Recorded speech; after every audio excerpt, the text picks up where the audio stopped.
였습니다. KBS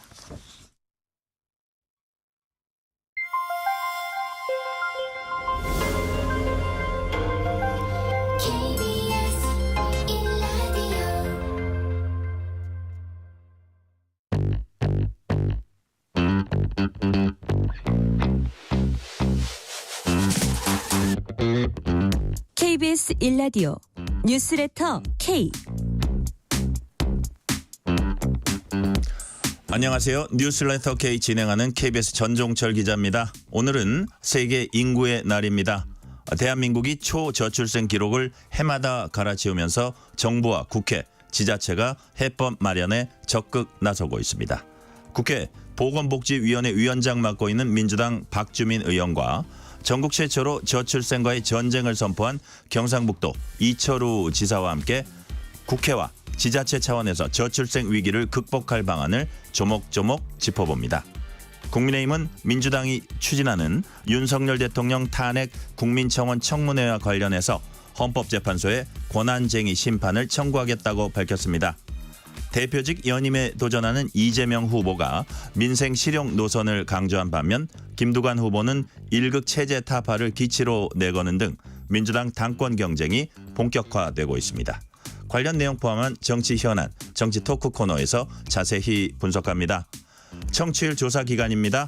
02로 시작되는 전화가 오면 뉴스레터 K라고 대답해 주시면 감사하겠습니다. 청취율 조사 기념 이벤트도 준비했습니다. 방송 중 사연 보내주시면 추첨을 통해서 치킨 교환권 보내드릴 테니까요. 여러분의 이야기도 많이 들려주세요. 문자샵 9730, 짧은 문자 50원, 긴 문자 100원, 어플리케이션 콩으로 보내시면 무료입니다. 유튜브 KBS 1라디오 계정 채팅으로도 얘기 나누실 수 있습니다. 뉴스레터 K 지금부터 시작합니다.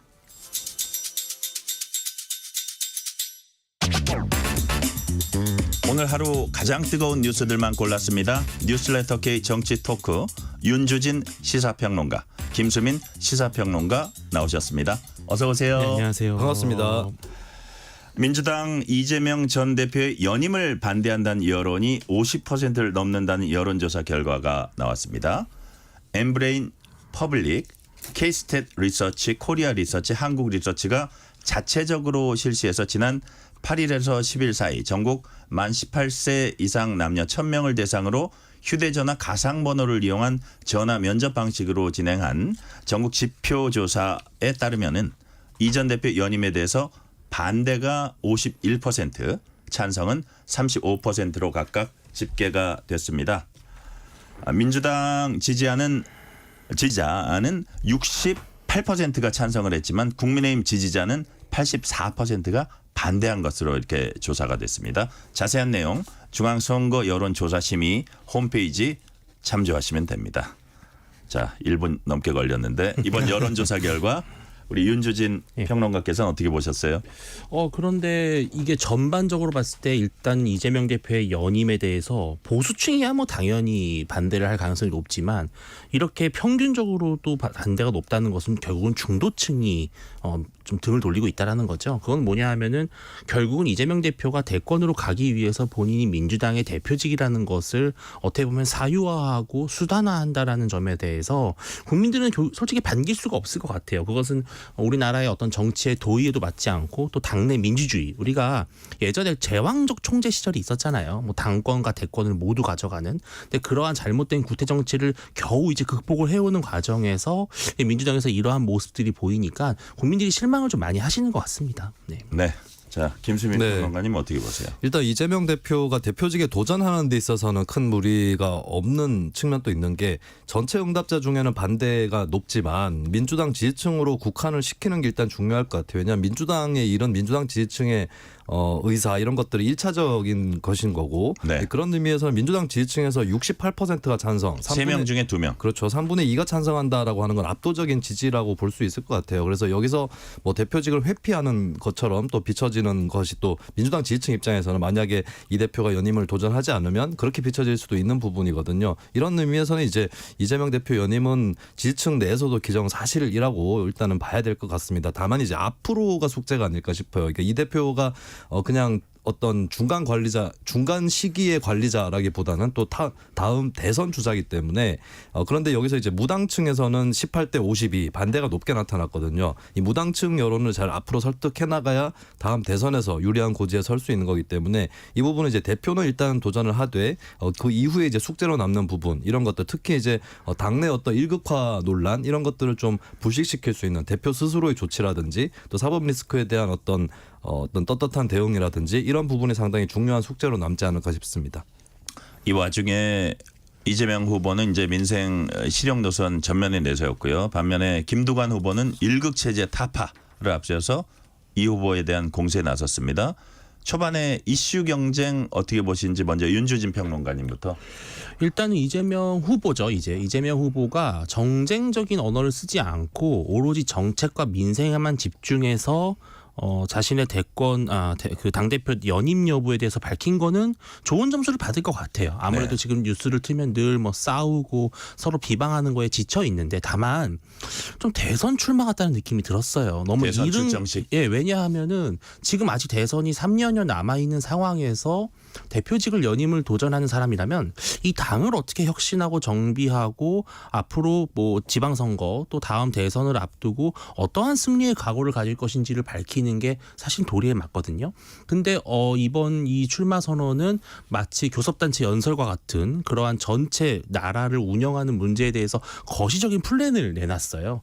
그런 모습을 봤을 때 과연 국민들이 이게 정말 당 대표직의 사람, 당 대표를 나온 사람인지 아니면 벌써부터 이 당을 자신의 대권 캠프로 만드는 것인지 조금 혼동이 있지 않을까 이런 생각이 들었습니다. 네, 사실 네. 최고위원 후보들도 보면은 그런 것들 어떻게 보면 뒷받침하는 듯한 말들도 많이 했거든요. 김수민 평론가님 어떻게 네. 보셨어요? 그런 뭐 친명일색 최고위가 되는 거 아니냐 이런 우려가 있는데 그걸 이 대표도 알기 때문에 출마 선언을 통해서 주로 민생 과제라는 것을 많이 언급을 하고 중점을 둘 수밖에 없지 않았나 싶고 그리고 대선 출마 선언 같다라고 하는 것이 흠이 될 수는 없는 게 한국 국회가 대통령 중심제지만 그래도 국회에서 주요 안건이 의결이 되는 거고 국회가 반대하면은 행정부가 추진하는 것도 안 되는 거거든요. 그런데 민주당은 단독 과반으로 국회를 점유하고 있고 이게 의원 내각제 질서 같으면 이미 이재명 대표는 국무총리가 되는 거죠. 수상이 되는 건데 그만큼 이제 국회에서의 갖고 있는 권한 그리고 책임 이런 것들이 있기 때문에 지금 당장의 대통령 출마 선언 정도가 아니라 대통령으로 이런 거 하겠다라고 비전 발표하듯이 그런 걸 해도 무방한 현재 지위가 아닌가 그런 의미에서는 또 여타 이제 정치 전략적으로도 현재 정국이 굉장히 여러 가지로 혼탁한데 여기서 굳이 이제 중심에 뛰어드는 이런 모습보다는 좀 더 미래로 나아가는 모습 이런 것들을 취하는 것 이거는 당연한 전략이 아닌가 이렇게 평가를 합니다. 그러면서 이재명 후보가 또 택한 전략이 민생입니다. 먹고 사는 문제만큼 중요한 것은 없다. 먹사니즘, 먹고 사는 거에 준말 같아요. 먹사니즘. 그 종합부동산세 폐지와 관련해서는 근본적으로 검토할 때가 왔다. 어떻게 보면 문재인 정부 부동산 정책에서 이제 전환하는 듯한 모습을 보이는 건데, 자 김수민 평론가님, 네. 종부세에 대해서는 또 당내에서는 특히 이제 친문 인사들 같은 경우는 이거는 정체성에 관한 거다 이러고 되게 우려를 하기도 해요. 네. 요 흐름은 어떻다고 보세요? 그러니까 종부세가 담고 있는 주요 정신 중에 하나가 어느 정도 부유한 사람들에게는 더 과세한다라고 하는 그런 조세 정의의 법칙일 텐데, 근데 중요한 거는 종부세를 존치시키고 없애고 자체가 중요한 게 아닌 것 같아요. 그러니까 중요한 건 종부세가 없어진다고 했을 때는 재산세, 일반세하고 통합이 되는 건데 근데 통합이 된 후에도 누진율을 따라서 부유층에게 좀 더 과세를 하는 이거는 또 가능한 거거든요. 그러니까 이게 좀 세부적으로 그 내용을 봐야 알 일이고 만약에 누진율이 잘 적용이 돼서 뭐 예전에 종부세는 워낙에 너무 과세 대상이 늘어나서 문제가 되긴 했는데 조금 줄어든 대상이긴 하지만 또 초부유층에 대해서는 또 어느 정도 증세라든지 이런 것들이 지켜진다라고 한다면 그렇다면 이제 민주당 내에서는 크게 논쟁이 안 될 수도 있지 않을까. 그리고 종부세 관련해서 이미 고민정 최고위원이라든지 몇몇 인사들이 운을 띄워놓은 게 있기 때문에 게다가 고 최고위원은 친명계라기보다는 친문계거든요. 네. 그런 의미에서는 당에서 좀 통합될 여지는 좀 높지 않을까 싶고 다만 종부세 말고 이제 금융투자세에 대한 유예도 얘기가 나오는데 이 부분은 이제 당내에서도 좀 이견이 있을 것 같고 그동안에 토론이 별로 없었기 때문에 이번 전당대회에서 민주당이 소화를 해야 되는 그런 숙제가 아닌가 싶습니다. 네, 윤주진 평론가님. 이번에 영국에서 노동당이 압승을 거뒀어요. 네네. 그 배경으로 영국의 노동당 그 이제 총리가 됐죠. 그 수상이 상당히 우향우를 했고 중도층의 마음을 포섭했다라는 분석이 많이 나오거든요. 저는 이제 이재명 대표도 결국은 그런 쪽으로 가야만 다음 대선에서 승산이 있다라고 보고 그 대표적인 게 바로 이 서울 수도권에 있는 고소득층의 어떤 그런 보유세를 좀 깎아주는 거에서 전략을 찾는 것 같아요. 다만 저는 이것이 말로만 그칠 게 아니라 정말 여야가 어떻게 보면 합의를 할 수 있는 아주 좋은 선례가 될 수 있잖아요. 민주당 내부에서 반발이 있어도 이재명 대표가 만약에 소신이 있다면 정말 여당과 정부를 설득해서 이 종부세 폐지 또는 완화까지만이라도 갈 수 있는 그런 협치의 모델을 한번 구축해보는 게 어떨까 하는 기대를 합니다. 네. 자, 득표율이 얼마가 될까? 이게 뭐 별로 상관없다는 분들도 있지만 의미 있다는 분들도 있어요. 지난 전당대회에서 이재명 전 대표가 그 당시에 77.7% 득표율을 이제 기록했습니다. 그래서 뭐 최재성 전 정무수석 같은 분은 김두관 전 의원이 20%만 넘어서도 이 일극 체제 균열은 깰 수 있다 이런 표현도 썼거든요. 그래서 그 한 몇 퍼센트 정도까지 예상을 하시는지 그거의 의미는 뭔지 김수민 네. 평론가님. 한 66.6%로 한번 해보겠습니다. 아, 그래요? 777에서 666으로. 그럼 30%는 나올 것 같아요.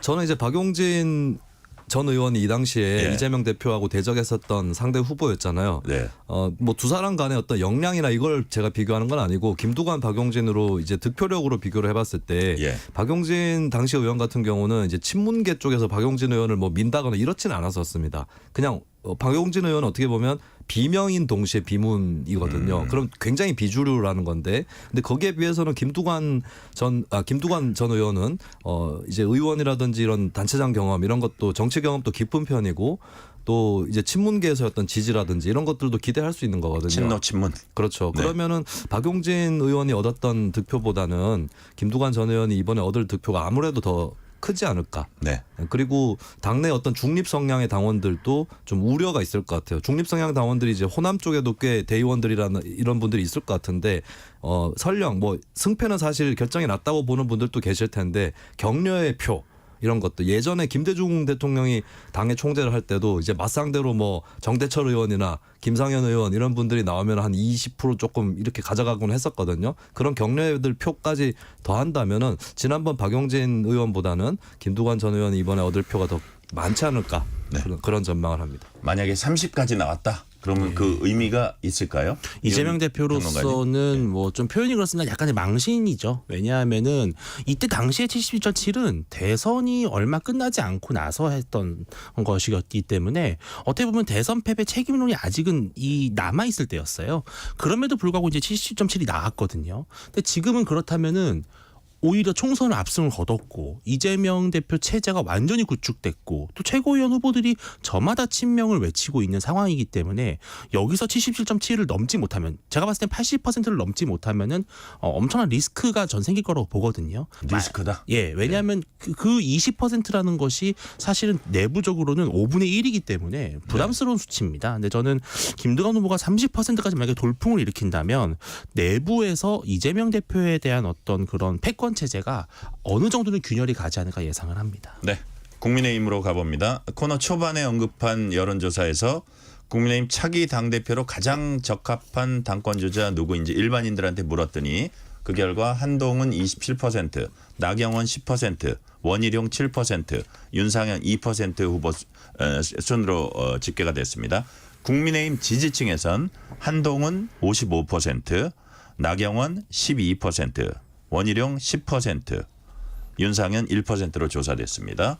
이게 이제 80+20하고 일치하지는 않겠지만 뭐 국민의힘 지지층하고 좀 비슷할지 그건 잘 모르겠어요. 요 그 수치 우리 윤주진 평론가님 어떻게 보셨어요? 이번 이른바 문자 메시지 익십 파동이 거의 이제 일주일 정도 계속 여진이 이어지고 있는데 결과적으로 봤을 때 한동훈 후보도 어느 정도는 마이너스가 있지만 그렇게 큰 타격을 입은 것 같지는 않아요. 왜냐하면 아마도 이제 한동훈 후보와 윤석열 대통령의 어떤 불편한 관계 속에서 이탈한 당원표도 있겠지만 뭔가 전대 개입이라든지 이러한 안 좋은 프레임 때문에 한동훈 후보를 동정하는 표도 많이 생겼을 거란 말이죠. 즉 플러스 마이너스가 되게 유사했을 겁니다.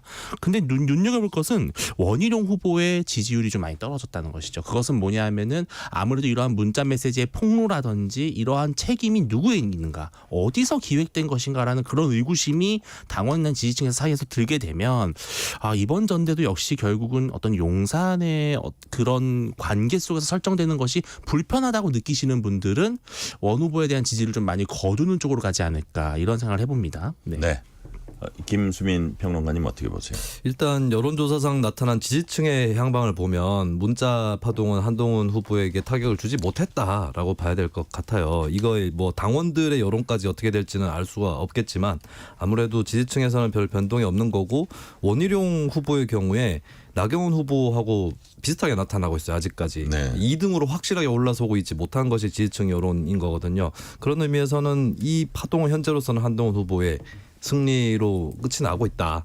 이렇게 봐야 될 것 같아요. 근데 한동훈 후보가 유의해야 될 부분은 이 조사를 보니까 무당층에서 한동훈 후보가 국민의힘 차기 당대표로 적합하다가 별로 그렇게 높지 않습니다. 14% 정도 수준에 불과하거든요. 그러니까 한동훈 후보가 어떻게 보면 당의 주류라고 할 수 있는 윤석열 대통령에게 당하는 모습을 보여줌으로써 개혁파로 이미지를 쇄신해서 무당층의 지지를 받아낼 수도 있는 기회인데 그렇게는 안 되고 있어요.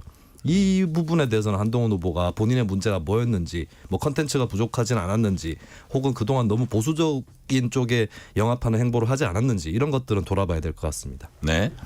자, 지금 아마 2차 방송 토론회 진행되고 있을 것 같은데 또 날선 공방이 있을 것 같아요. 한때 뭐 자제하자 그랬는데 제가 보기에는 자제가 쉽지 않은 것 같고요. 장해찬 전 최고위원은 한동훈 후보가 법무장관 시절부터 온라인 커뮤니티 등에서 우호적인 여론을 조성하는 사설팀을 운영했다 이렇게 폭로했고요. 원희룡 후보는 사설 댓글팀 또는 김경률 전 비대위원을 금감원장에 추천했다는 얘기가 있는데 추천한 것 중 어느 하나라도 사실이면 사퇴하겠냐 이렇게 한 후보를 몰아붙였어요.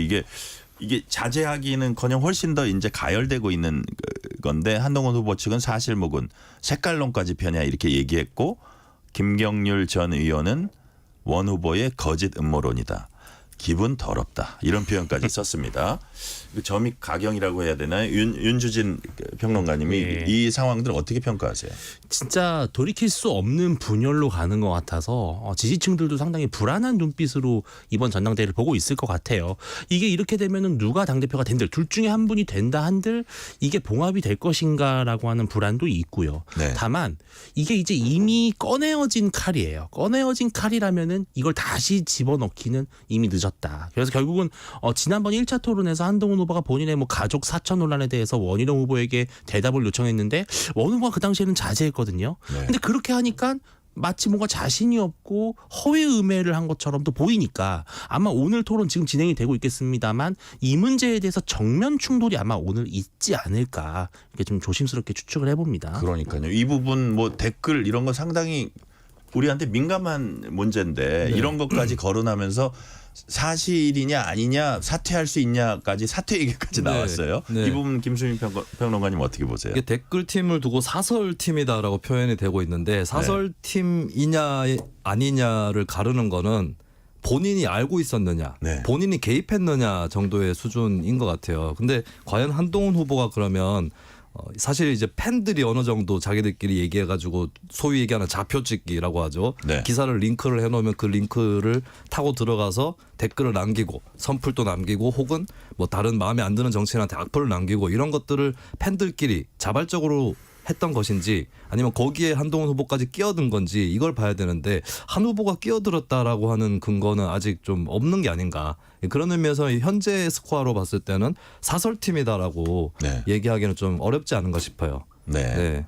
아까 약간 두 분 얘기하시는 동안 나왔는데 뭐 앞으로도 좀 제기된 의혹이 여러 개 더 있기 때문에 뭐 사설팀이라든 댓글팀이라든 이런 게까지 나왔기 때문에 그것이 어떻게 좀 뭐 실체가 규명된다고 할까요? 얘기가 되는 데 따라 달라지겠지만 지금까지 상황을 볼 때 지금 문자 논란이든지 이런 걸로 한동훈 전 위원장한테 마이너스일까요? 플러스일까요? 지금 어떻게 그대로일까요? 김수민 평론가님 네. 어떻게 보세요? 문자 논란은 어떤 충격파가 있는 폭로가 나오지 않는 이상은 특별히 뭐 더 불거지지 않을 것으로 보이고 네. 이제 김경률 전 비대위원 이쪽을 겨냥한 논란들 뭐 진중권 교수도 포함이 되는데 이거는 목적은 분명한 것 같아요. 이 사람들은 좌파고 한동훈은 좌파랑 어울리는 사람이다. 이거를 이제 국민의힘 지지층 쪽으로 또 당원들 쪽으로 메시지를 보낼 목적인 것 같아요. 근데 이 부분은 글쎄 이 아까 여론조사 얘기도 했지만 여론조사만으로는 당심까지 파악하기는 어렵기 때문에 그거는 뚜껑을 열어봐야 알겠지만 제가 원래 갖고 있었던 어떤 예감이나 소견으로는 네. 이미 국민의힘 전통 지지층도 대세가 어딘지 알기 때문에 크게 영향을 끼치지 않을 것 같다. 네. 라는 데 무게를 걸겠습니다. 윤주진 평론가님입니다. 저는 다른 걸 떠나서 국민의힘의 당원들이 그동안 되게 막연하게 윤석열 대통령과 한동훈 후보는 그래도 20년직이고 오랫동안 알고 지내온 동고동락했던 사이인데 저렇게 좀 겉으로 좀 투닥투닥거려도 실질적으로는 되게 친할 거야 라고 하는 막연한 기대가 상당히 깊었거든요. 네. 그런데 이번 문자 메시지 사태를 통해서 이게 누구의 책임이든 어느 쪽에서 나왔든 문자 메시지가 뭐 맞든 안 맞든 떠나서 윤석열 대통령과 한동훈 후보는 이제 갈라섰구나 라고 하는 게 공식화된 효과가 있어요. 그렇다면은 어쨌든 윤석열 정부의 성공을 바라고 보수가 하나로 통합이 돼서 다음 정권 재창출을 이뤄야 된다라는 기대가 있는 당원과 지지층에서는 한동훈 후보에 대한 지지를 철회하거나 또는 다른 후보를 지지할 가능성이 저는 높기 때문에 그럼에도 불구하고 타격은 있을 것이다라고 저는 봅니다. 네네. 자, 앞으로 여론 추이를 좀 지켜보도록 하고요. 민주당이 단독으로 법사위에서 의결한 탄핵 청원 청문회가 오는 19일, 26일 열릴 예정입니다. 김건희 여사와 김 여사 모친 최은순 씨가 증인으로 채택됐습니다. 국민의힘은 위헌적 청문회인 만큼 증인 출석 의무 없다 이렇게 주장하고 있고 민주당은 불출석 시 처벌될 수 있다 이렇게 경고하고 있습니다. 자, 김수민 평론가님, 네. 김건희 여사 증인 출석해야 된다고 보십니까? 일단 이 청문회와 증인 출석의 이제 타당성을 따져봐야 될 것 같은데 저는 좀 분별이 필요하다고 봐요. 예를 들면 얼마 전에 검사 탄핵 4명에 대한 검사 탄핵안이 회부가 된 적이 있는데 그러니까 네. 탄핵을 정식으로 추진을 하면서 그걸 조사하기 위해서 법제사법위원회로 회부가 되는 경우가 있고 근데 이번 경우는 그런 경우는 아닙니다. 그냥 탄핵이라는 청원이 국민들의 목소리가 들려와서 이거를 심사해 보겠다라고 하는 거거든요. 이게 성격이 다른 게 전자의 경우는 국회 과반의 의원들이 의결을 해가지고 탄핵을 확실하게 소추한다는 뜻은 아니지만 그거를 중점적으로 검토하기 위해서 상임위의 정식적인 탄핵 조사를 하겠다라고 네. 하는 건데 근데 이번 청원의 경우는 일단 청원으로 들어온 것을 초보적으로 검토하는 단계라고 볼 수가 있는 거거든요. 그런 의미에서는 사실 증인 출석을 시키고 하는 정도의 좀 강도 높은 청문회로 가는 거는 이 청문회 성격에는 맞지는 않다고 봐요. 그래서 민주당이 증인 출석을 시키기 위해서는 정말 그 탄핵을 검토하는 그 법제사법위원회 회부하는 그런 회의로 가야 되는데 그렇게 하기에는 또 탄핵을 정식으로 추진한다라고 하는 그런 인상을 주기 때문에 그건 또 어려운 것 같고 그렇다면 최소한 국정조사권을 발동을 해서 국정조사하면 이제 증인 출석이나 이런 것들이 일반적인 거기 때문에 그래서 그냥 일반적인 어떤 청원 청문회가 아니라 국정조사를 좀 덧입혀서 그렇게 일을 추진하는 게 더 낫지 않았을까 이런 생각은 합니다. 저기 우리 윤주진 평론가님께는 이걸 한번 여쭤볼게요. 예. 국민의힘이 역시 다 관련된 얘기니까 탄핵 청문회 실시 관련해서 헌법재판소에 권한쟁의 심판 청구 이제 하기로 했는데 네. 탄핵안 청원 사유가 한 5가지 있더라고요. 아예 네. 사유부터 맞지가 않는다 이런 부분을 또 강조하고 있는 것 같아요. 무슨 내용입니까? 일단은 수사와 재판이 진행 중인 것에 대해서 청원은 이 성립이 안 된다고 돼 있어요. 근데 그건 사실 맞죠. 왜냐하면은 내가 지금 소송을 하고 있는데 나의 소송 상대에게 불이익을 주기 위해서 청원이라는 제도를 이용할 수가 있는 거거든요. 그래서 이거는 사법기관의 어떤 방해가 될 수 있기 때문에 이런 문제가 또 있고요. 또 뭐 전쟁 위기 조장 이런 좀 약간 국민들이 봤을 때는 너무 과한 그러한 사유들이 있어요. 그러한 것들까지 우리가 탄핵의 사유로 삼아서 청문회를 한다. 일단 그것도 좀 무리한 것 같고요. 기본적으로 이 탄핵 소추라고 하는 것은 그 국회의원들 개개별 의원들의 양심과 소신에 따른 판단에 따라서 그냥 추진을 하는 겁니다. 네. 근데 이렇기 때문에 국회에서 평상시에 만든 어떤 법률안이라든지 이런 것과 달리 이 탄핵 소추를 청원의 대상으로 삼을 수 있느냐, 그리고 이 청원을 청문회로 삼을 수 있느냐라는 것조차도 사실은 논란의 여지가 상당히 많아요. 그렇기 때문에 저는 이번 헌법재판소에서 어떻게 보면 이번 건의 같은 경우에는 권한쟁의 심판 청구를 통해서 이 청문회의 부당성을 인정하는 쪽으로 결론이 날 수도 있겠다라는 생각을 합니다. 네. 자, 도이치모터스 주가 조작 의혹에 연루된 투자자문사 전 대표가 임성근 전 해병대 1사단장의 구명을 위해서 VIP에게 얘기하겠다고 했다는 것과 관련해서 민주당은 사건 몸통이 윤석열 대통령 부부라는 자백이다 라면서 해병대원 특검법 필요성 거듭 강조했고요. 대통령실은 허위 사실 유포다, 강력히 대응하겠다. 그 당사자도 이제 일단은 부인했다고 합니다. 녹취록 일단 공수처에서 입수했다고 알려져 있는데 이 녹취록을 둘러싼 진실 공방, 저 김수민 평론가 네. 어떻게 보세요? 일단 그 해당 당사자 이종호 씨 같은 경우는 본인이 뭐 그 김건희 영부인이나 이쪽을 예전에 뭐 알기는 했지만 연락한 바는 없고 임성근 전 사단장도 모른다라고 얘기를 했거든요. 근데 이분이 한 얘기가 이제 어디서 들은 얘기를 본인이 이제 전달한 거다라고 얘기를 하는데 녹취록을 보면은 나는 뭐 본인이 주어라는 것을 딱 해가지고 얘기한 것들이 상당히 많고 예를 네. 들면 이럴 수는 있어요. 임성근 전 사단장에게 그만두지 말라고 했다라고 했다는데 그게 직접 전달한 게 아니라 중간에 누군가에게 임 전 사단장에게 그렇게 전달해달라 이렇게 얘기를 했을 수는 있고 임 전 사단장하고는 모르는 관계일 수는 있다고 봐요.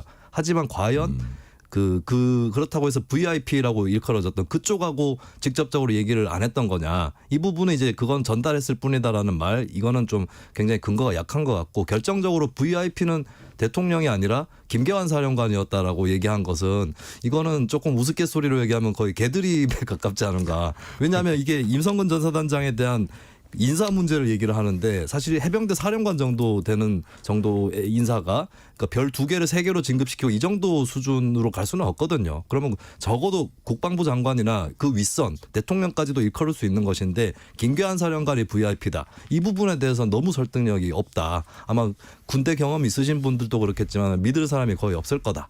특히 군인일수록 VIP라고 얘기를 해버리면 그건 최고 국군 통수권자인 대통령을 의미할 가능성이 상당히 높다. 이렇게 볼 수밖에 없을 것 같습니다. 우리 김수민 평론가님이 지금 말씀하신 개드립 요거는 이게 일상적으로 사용하는 말은 아니고 과한 발언 또는 다소 어처구니 없는 얘기 이런 뜻이었죠. 무리한 드립 무리한 멘트. 네네. 예, 무리한 그런 멘트.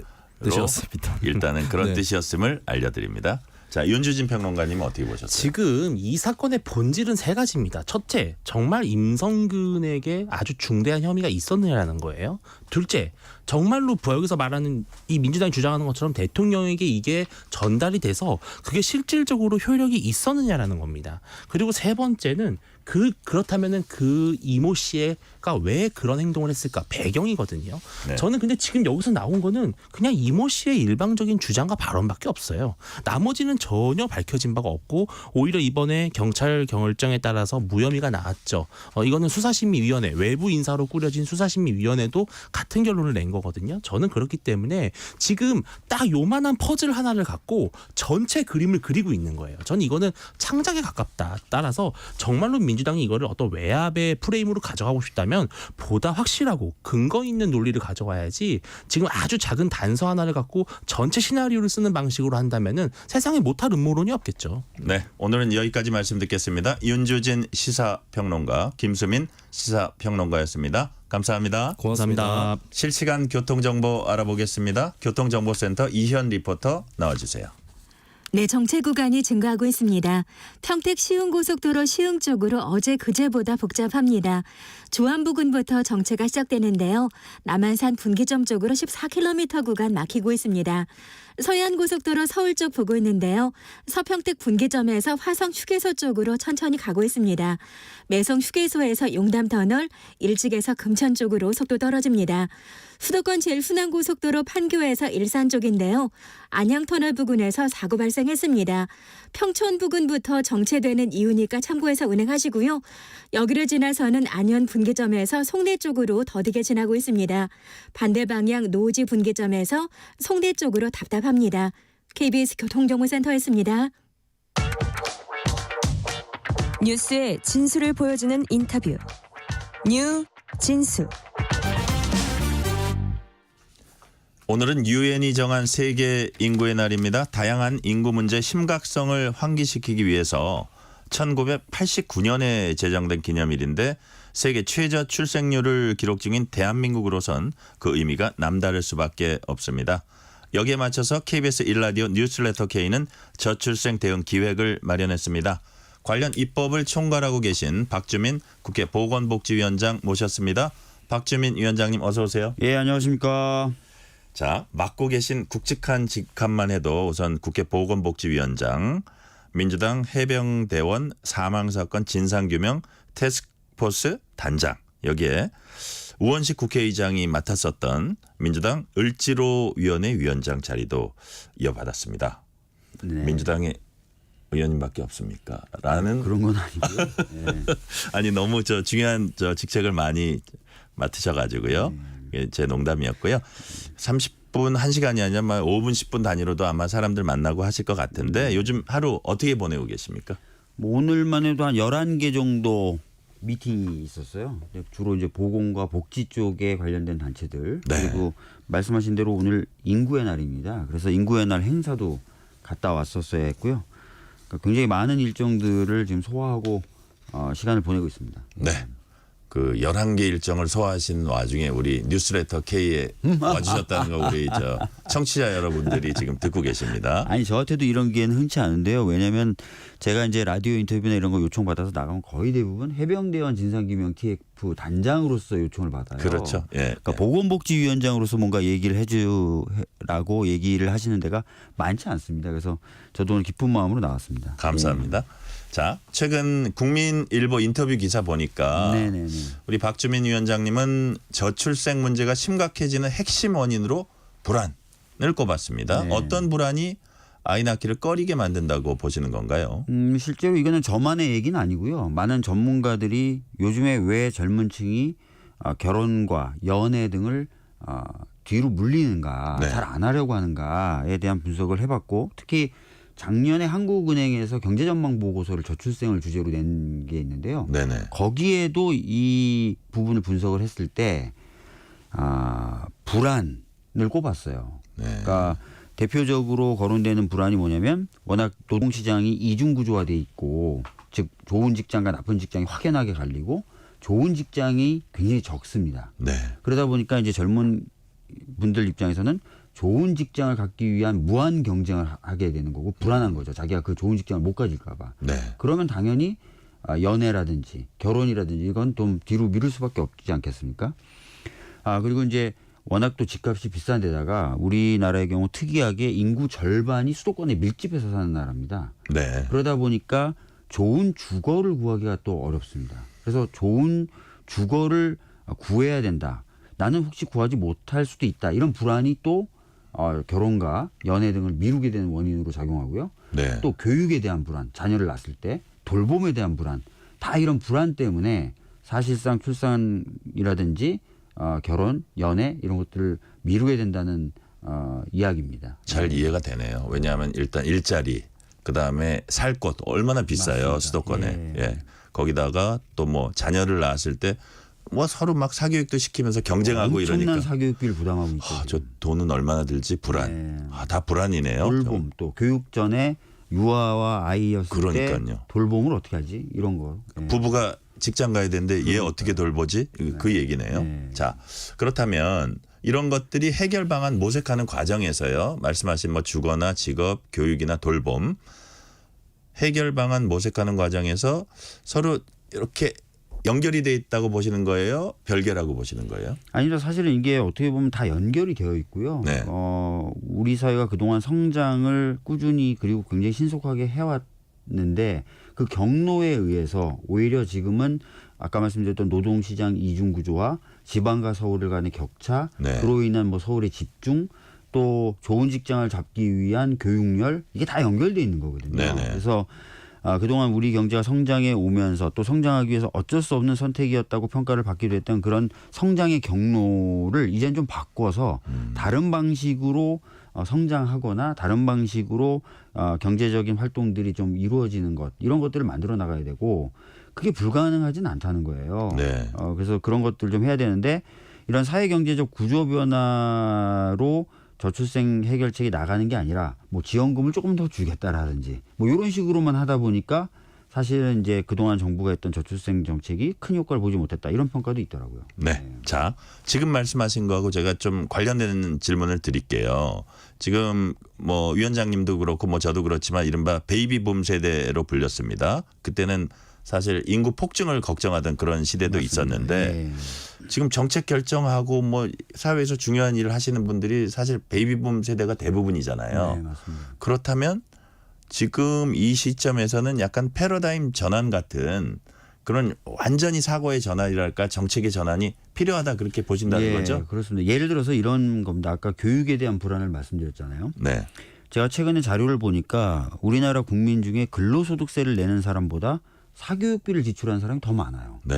그래서 사교육비가 거의 준조세화되어 있고 굉장히 많은 자신의 어떤 경제적인 소득을 사교육비로 지출하고 있습니다. 맞습니다. 예. 예, 예. 그런데 이런 것들이 왜 일어나나 봤더니 어떤 경쟁에서의 우위를 차지하는 부분도 당연히 있지만 이 공교육에 대한 불신이나 이런 부분이 또 굉장히 큰 거예요. 네. 그러면 이제 공교육을 차라리 국민적 합의에 의해서 좀 더 투자를 해서 정상화시키고 그 공교육만 받아도 충분하게 만든다면 오히려 이제 그런 사교육비 지출에 대한 부담은 경감되면서 연동돼서 이제 출산에서 겪는 불안 중에 하나인 교육에 대한 불안도 좀 해소될 수 있지 않겠습니까? 네. 그러니까 이런 식으로 좀 기존에 우리가 계속 당연하다고 생각해 왔던 사회 구조적인 문제에 대해서 좀 시각을 바꾸고 새로운 사회적 합의들을 좀 만들어 나갈 필요가 있다는 겁니다. 네. 그리고 아까도 말씀드렸던 대로 노동시장 이중 구조와 이게 당연하다고 사람들이 많이 생각해요. 대기업 많이 받는 건 당연하지. 뭐 중소기업 적게 받는 건 당연하지. 이렇게 얘기하는데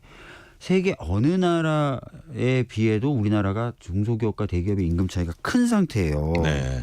그래서 이런 것들을 좀 바로잡으려는 여러 시도들이 있었는데 제대로 안 됐는데 그런 것들을 좀 해서 이 노동시장의 이중구조를 좀 완화하면 좋은 직장이라는 것들이 사실 늘어나게 되는 거고 그러면 직장을 잡기 위해서 막 불안하고 뭔가 막 경쟁하는 것들이 완화되면서 또 출생률도 높아지는 거고요. 그러니까 이런 식으로 기존에 우리가 가져왔던 패러다임 기존에 너무 당연시해왔던 여러 가지 사고 요것들을 좀 바꾸어내는 작업이 필요하다는 겁니다. 네. 이 대목에서 0184님이 뭐라 그러셨냐면요. 예전엔 무턱대고 나타보면 거짓골 못 면한다 같은 출산 억제표가 있었어요. 출산 장려를 위해서 표 만드는 건 효과가 없을까요? 어떻게 보세요? 뭐 사실 뭐 요즘 많은 분들이 표를 보고 갑자기 뭐 아이를 낳을 마음이 생긴다거나 그러지는 않겠죠. 네. 아까 말씀드렸던 대로 살면서 느끼는 여러 가지 불안감들이나 이런 것들을 해소해주고 실질적으로 줄이는 것이 우선돼야 될 것 같고요. 그 와중에 이제 문화적인 부분이나 이런 부분도 좀 바꾸어서 좀 더 인간다운 삶 뭐 네. 이런 것들을 좀 가긴 가야 되겠죠. 네네. 자, 윤석열 정부는 현재 상황을 인구 국가 비상사태로 규정했습니다. 범정부 차원 대책기구 마련하고 출산, 양육 관련 여러 지원 정책 체계적으로 펼쳐나가겠다. 이런 구체적 방안을 내놓고 있습니다. 박주민 위원장님께서는 이런 정책들 어떻게 평가하십니까? 우선은 인구 비상사태로 현재 상황을 뭐 파악하고 선언했다. 뭐 충분히 공감 가는 바이고요. 그 다음에 범정부 차원의 대책기구를 발족시키겠다라고 하면서 인구전략기획부를 말씀하셨어요. 취지에는 공감을 하는데 인구전략기획부라는 게 이제 내용을 좀 봤더니 어떤 집행 기능보다는 계획을 세우고 그 계획을 각 부처가 집행하는 걸 제대로 하는지 체크하는 역할을 하더라고요. 어디 코디네이터 예를 들면 그래서 약간 경제기획원 예전에 경제기획원 같은 역할을 하는 거더라고요. 그러면은 과연 이게 힘있게 뭔가 저출생 문제 해결할 만한 정책을 집행해내고 추진해 나갈 수 있을까? 인구전략기획부라는 걸 만든다고 해서 네. 그러니까 본인 그 부서 자체의 어떤 집행 기능은 없는 거지 않습니까? 그래서 그런 부분이 좀 어떻게 해소가 될까? 요거는 이제 곧 정부조직법이 국회로 올 테니까요. 개정안이 그런 것들 보면서 좀 빠진 부분은 좀 채워나가는 방식으로 좀 바뀌어야 될 것 같고요. 네. 그리고 뭐 육아휴직이나 이런 부분들 많이 얘기하셨고 그런 것들을 쓸 수 있는 환경을 만들어 나가겠다고 말씀을 하셨는데 사실 이 정부의 전반적인 기조는 노동 시간을 늘리겠다는 거였거든요. 69시간 얘기를 다시 꺼내고 막 이러면서. 그래서 그런 부분하고 과연 잘 맞나? 지금까지 해오던 그 방침하고 정책하고 맞나? 잘 예. 안 맞잖아요. 그런 부분들. 그다음에 아까 말씀드렸던 한국은행의 경제전망 보고서에서 네. 가장 크게 저출생 문제를 개선할 수 있는 게 서울의 고밀화를 좀 떨어뜨리면 엄청나게 큰 효과를 볼 수 있다는 거예요. 예. 왜냐하면 서울이 고밀화되니까 아까 말씀드렸던 데 좋은 주거를 구하기가 어렵고 반대로 서울의 인구가 모이다 보니까 그러니까 서울은 출생률이 낮고 반대로 서울 인구가 모이다 보니까 지방엔 인구가 성겨지면서 만남의 기회 자체가 희소해지는 거예요. 그렇죠. 그러니까 이중으로 저출생을 야기하는 게 서울 고밀화, 서울 집중인데 이 정부는 계속 김포도 서울로, 뭐 고향도 서울로 다 이렇게 그래서 잘 좀 지켜보겠다는 말씀도 드릴 수밖에 없습니다. 예. 최근에 저희 이제 후배가 좀 다큐멘터리를 만들어가지고 저희 이 프로그램에 이제 출연했는데 보니까 네. 그 대표적인 지방의 산업 도시가 울산이잖아요. 네. 울산에 그렇게 또 젊은이들이 줄어든대요. 울산마저도. 예. 그래가지고 그게 상당히 이제 좀 우리도 공감을 하고 이제 프로그램으로 나와서 여기서 한 20분 네. 정도 얘기를 했는데 그래서 지방에서 이렇게 유인할 수 있도록 하는 게 대단한 오랜 노력이 필요할 것 같아요. 뭐 사실은 이제 전략적이고 아주 정치적이면서 과감한 결단이 필요하고 네. 말씀하신 대로 꾸준한 투자가 필요합니다. 그래서 이거를 잠시 하고 말고 이렇게 하는 것보다는 아까 말씀드렸던 대로 진짜 범정부 차원에서 꾸준하게 과감하게 해야 될 것 같은데 네. 자꾸 이제 나와서 정부 비판을 하면 KBS에 맞나요 이게? 아이 이 언론인데요. 근데 예를 들어서 뭐 이 정부 같은 경우에 지금 자꾸 수도권 관련된 공약들 막 이런 것들만 주로 많이 내놓지 않습니까? 네. 그래서 안 맞아요 이런 게 자꾸. 그러니까 전반적으로 안 맞는 일을 하면서 인구 위기를 탈출하는 것 같고 안 맞는 얘기를 하면서 또 이제 비상사태다 이렇게 하면서 막 하니까 이게 참 낯설어 보이고 어색해 보이는 거죠. 예. 자, 현 정부 저출생 대책 가운데 육아휴직 지원금 상한액을 250만 원으로 인상하는 방안, 이런 현금 지원들도 포함되어 있습니다. 이런 현금 지원책은 어떻게 보세요? 현금 지원책 뭐 필요하다고 봅니다. 그리고 이런 지원책 덕분에 보다 많은 사람들이 육아휴직을 쓰는 것에 대해서 아주 긍정적으로 평가할 만한 수치들도 연구 수치들도 있어요. 그래서 네. 이런 정책들은 많이 쓰면 좋을 것 같은데 이제 걱정하는 건 이제 대기업과 중소기업에서 혹시 이런 기회를 사용하는 것 자체도 좀 차별이 생길 수도 있고 여건상 차이가 생길 수도 있단 말이에요. 네. 그래서 중소기업에서도 이런 것들을 쓸 수 있도록 실질적으로 쓸 수 있도록 해야 됩니다. 왜냐하면 아까 말씀드렸던 것처럼 우리나라의 대부분의 일자리는 중소기업 일자리인데 중소기업이 워낙 지금 열악한 일자리 환경을 보여주고 있어서 그런 것들을 해소해야 된다는 건데 이런 대책들마저도 이제 대기업은 좀 쓰기 쉽고 중소기업은 쓰기 어렵다 그러면은 네. 사실 효과가 별로 없겠죠. 그러니까 그런 것들까지도 좀 감안되고 고려되면 좋겠다 이런 말씀도 드리겠습니다. 네. 예. 이번에 이제 국회로 와가지고요. 네. 국회 보건복지위원회는 그렇다면 이제 저출생 문제 해결 관련해서 어떤 역할을 할 수 있을지, 그리고 위원회가 실제로 저출생 대책 관련해서 마련 중인 어떤 대책이랄까요? 이런 거 어떤 게 있는지 좀 소개를 해 주세요. 뭐 저희들은 전통적인 인구 관련된 부서입니다. 그래서 뭐 지금 정부가 얘기했던 그런 방안들 포함해서 네. 과거 정부가 주장했던 여러 이야기들까지 저희들 다 종합적으로 검토하고 신속하게 추진되도록 해야 되겠죠. 그런데 사실은 이제 보건복지위원회 차원만으로 아까 말씀드렸던 뭐 수도권 고밀화라든지 노동시장 이중구조 해소 이런 것들을 하기는 어려워요. 여러 부처가 다 그렇습니다. 얽혀 있죠. 예, 그래서 예, 아마 예. 정부도 인구전략기획부라고 해서 모든 부처에 흩어져 있는 저출생 관련된 대책을 종합적으로 계획하고 감독하는 그런 형태의 기구를 만든 것 같은데요. 국회에서도 저는 이 출생률 문제를 담당할 수 있는 특위를 좀 만드는 것도 필요하지 않을까 싶습니다. 예. 그래서 여러 부처에 흩어져 있는 여러 상임위에 흩어져 있는 것들 좀 종합적으로 검토하면서 법안이면 법안 이런 것 예산이면 예산을 좀 챙길 수 있는 그런 구조를 만드는 게 필요하다고 생각합니다. 특위, 국회 내 특위로 또 활발히 논의를 해서 더 시너지 효과를 내자, 그런 말씀 같아요. 네. 자, 인구전략기획부 방금 말씀하셨는데 신설되면은 복지위 산하 관할 부처가 되겠죠? 제가 이제 그 정부가 발표한 자료를 봤더니 보건복지부 산하 관련된 일에 대해서도 뭐 기획과 감독을 하는데 예. 뭐 여가부 관련된 것도 기획 뭐 감독을 하는 것처럼 보이고 몇 개 부처의 일을 전반적으로 좀 챙겨보는 형식으로 돼 있더라고요. 그래서 그래요? 정보조직법이 좀 와봐야 정확한 판단을 할 수 있을 그래요? 것 같습니다. 예. 그럼 어쩌면은 막 우리 국무조정실처럼 저쪽에 그 국무총리 쪽에 정무위 가거나 그런 예. 쪽에 갈 수도 있는데 정무위에 가는 것도 좀 안 이상하잖아요. 맞을 수도 있어서요. 예, 예. 뭔다면 보복위로 올 가능성이 가장 크고요. 아니면 특위를 만들 경우에는 저출생 관련된 예. 특위가 만들어질 경우에 뭐 거기 갈 수도 있겠죠. 네. 자, 4661님이 이런 문자 주셨어요. 위원장님, 육아휴직 기간 1년 6개월로 연장 하반기 시행 예정이라고 하는데 아직 법안이 국회 통과 못하고 있습니다. 이게 뭐 환노위 소관이긴 하지만 국회에서 모두가 마음을 모아주시기 바랍니다. 예, 뭐 그런 환노입법이라서 제가 말씀해 주시니까 잘 모를 수도 있는데요. 네. 전반적으로 좀 살펴보도록 하겠습니다. 네. 자, 추경호 국민의힘 원내대표는 민주당도 지난 총선에서 인구위기 대응을 위한 컨트롤 타워 신설 공약했던 만큼 신속한 처리협조 당부한다. 이게 인구전략기획부 신설 법안 협조 바란다 하는데 기본적으로는 아까 말씀드렸던 대로 큰 찬성하시는 틀에서는 거죠? 공감을 하는데 예.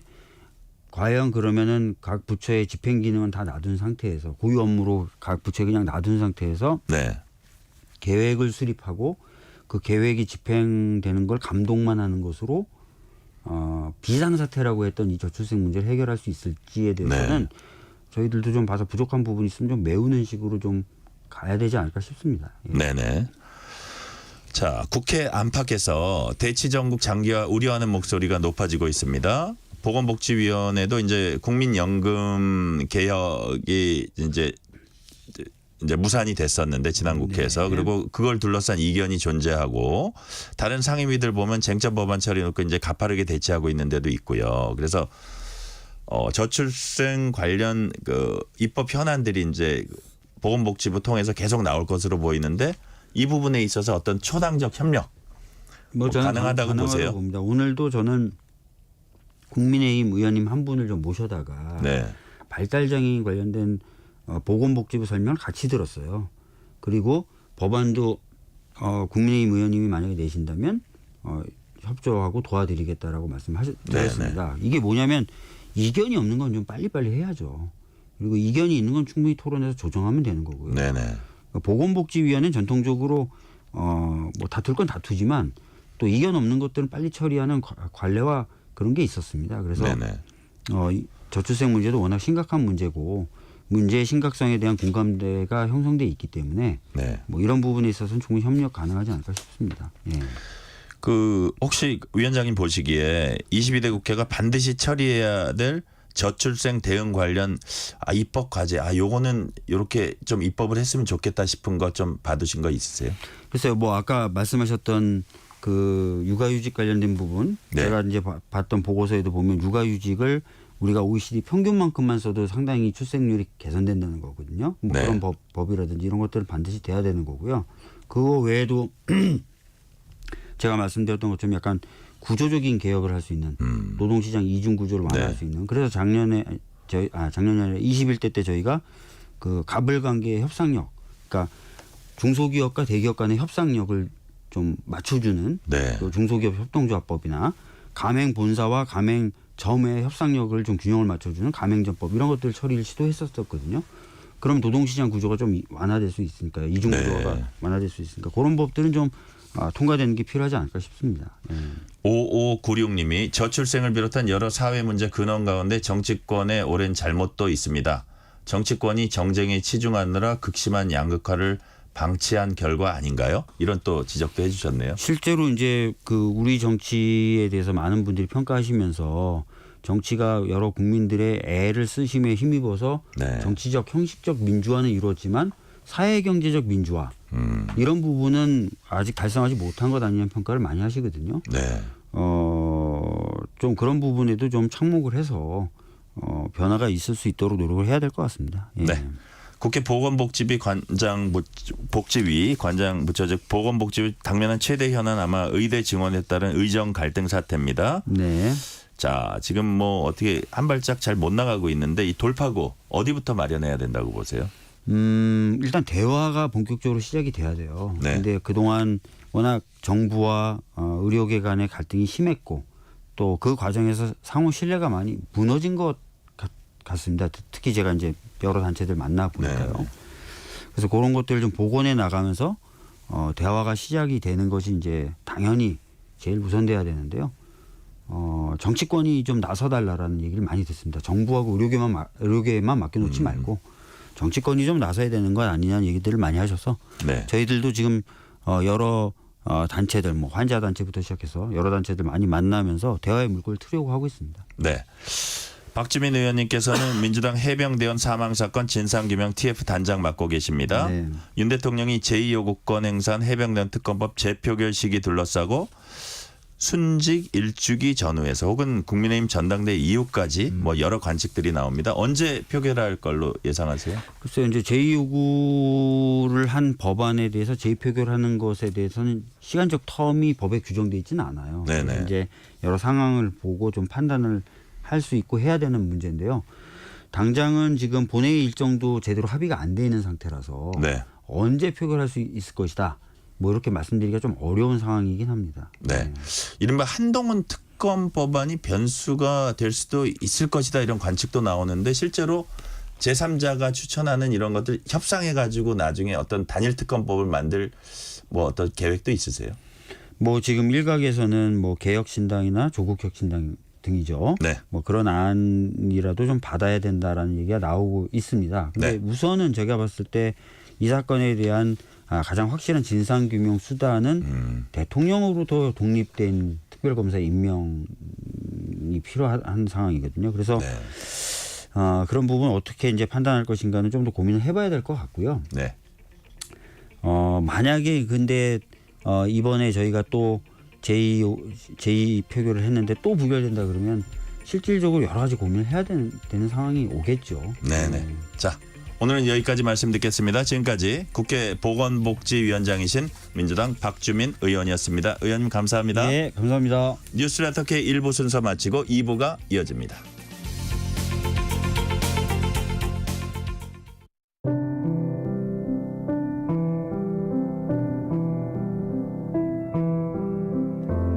KBS 라디오 연중기획 희망충전 대한민국 594번째 이야기. 안녕하세요. 아나운서 유지원입니다. 경계성 지능장애가 있는 15살 선아의 마음속엔 아픈 기억들이 많이 남아 있습니다. 어릴 적 새아빠에게 성폭행을 당한 후 말과 행동이 급격하게 위축된 선아. 그 후 또다시 사이버 성폭력과 학교 폭력의 피해를 당하며 선아는 세상을 향한 마음의 문을 닫아버렸습니다. 엄마의 신고로 새아빠는 구속됐지만 선아의 일상은 아직도 불안정하기만 한데요.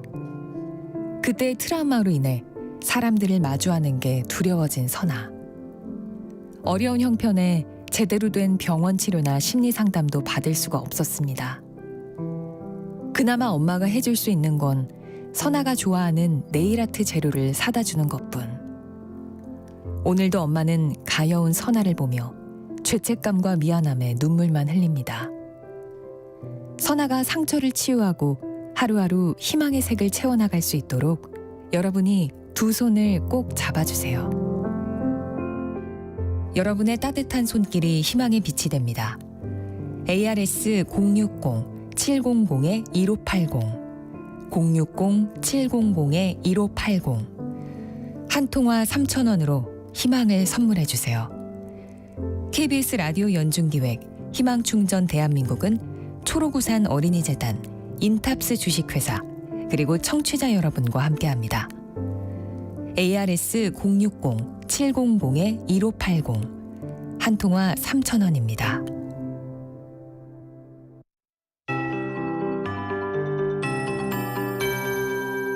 KBS 58분 날씨. 1시간 전부터 경남 거창에 호우특보가 발효 중인 가운데 지리산, 덕유산 등 산악 지역을 중심으로 강한 소나기가 내리고 있습니다. 시간당 20에서 30mm의 강도로 세차게 쏟아지고 있고요. 충청 내륙에도 소나기 구름대가 발달하고 있습니다.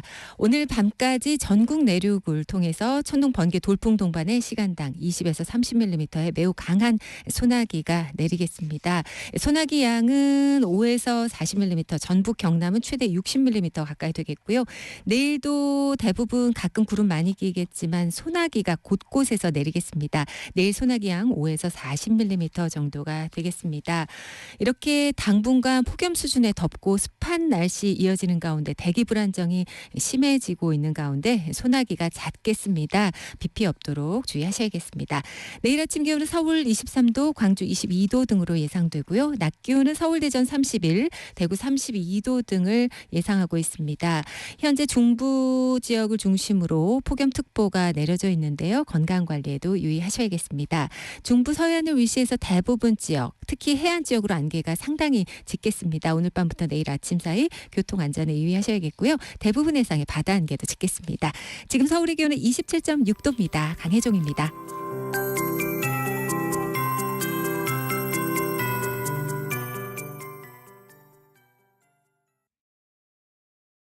정성을 다하는 국민의 방송 KBS가 6시를 알려드립니다. AM 711kHz, FM 97.3MHz, KBS 1라디오입니다. HLKA.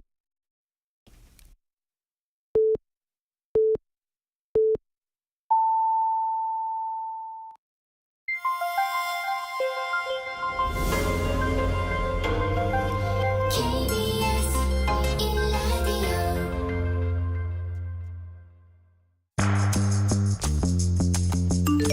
여러분은 지금 퇴근길 시사편지 한 장 KBS 1라디오 뉴스레터 K를 듣고 계십니다.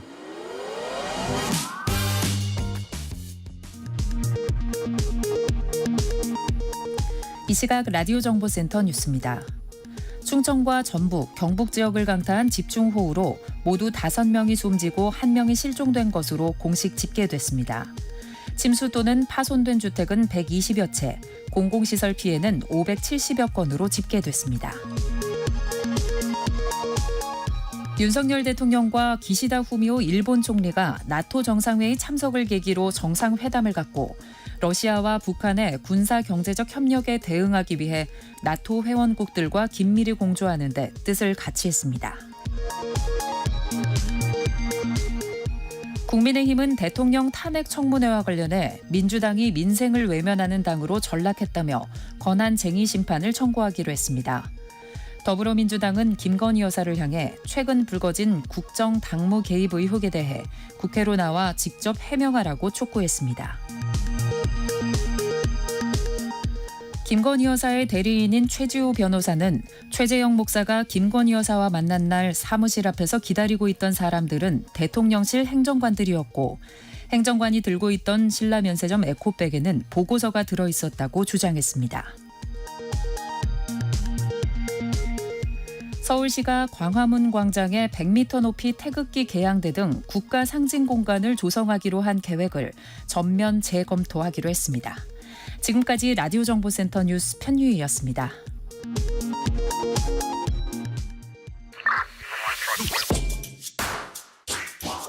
뉴스의 진수를 보여주는 인터뷰 뉴진수.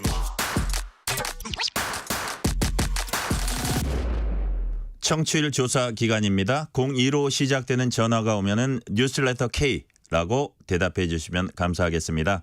청취율 조사 기념 이벤트도 준비했습니다. 방송 중 사연 보내주시면 추첨을 통해서 치킨 교환권 보내드리겠습니다. 세계 인구의 날을 맞아서 KBS가 기획한 저출생 위기 대응 방송, 이번엔 지자체 상황 알아봅니다. 올해 1월 전국 최초로 저출생과의 전쟁을 선포한 지자체가 있습니다. 바로 경상북도입니다. 경상북도가 그간 어떤 노력을 해왔는지, 그리고 저출생과의 전쟁에서 어떻게 살아남을 수 있을지 이철우 경북도지사와 전화로 얘기 나눠봅니다. 이철우 지사님 안녕하세요. 네, 반갑습니다. 이철우입니다. 시간 내주셔서 감사합니다. 예, 감사합니다. KBS는 저출생 위기 극복 위해서 우리 아이, 우리 미래라는 슬로건으로 이번 주부터 대규모 캠페인하고 있습니다. 저출생 극복을 위해서 앞장서는 지방자치단체장으로서 우리 아이, 우리 미래라는 이 슬로건 보시면 혹시 떠오르는 소회 있으실 것 같습니다. 지사님 느낌이 어떠십니까?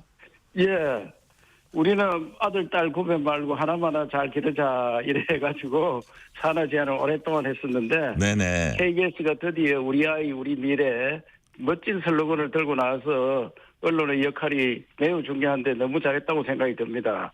예. 네. 자, 격려 감사드리고요. 지난달 열린 대통령 주재 저출산 고령사회위원회에서 윤석열 대통령이 이철우 경북도지사가 현장을 가장 잘 알고 있고 정확하다고 콕 집어서 얘기했습니다. 혹시 대통령 칭찬받으니까 기분 좋으셨습니까? 예, 뭐 저들이 많이 건의를 했고요. 네.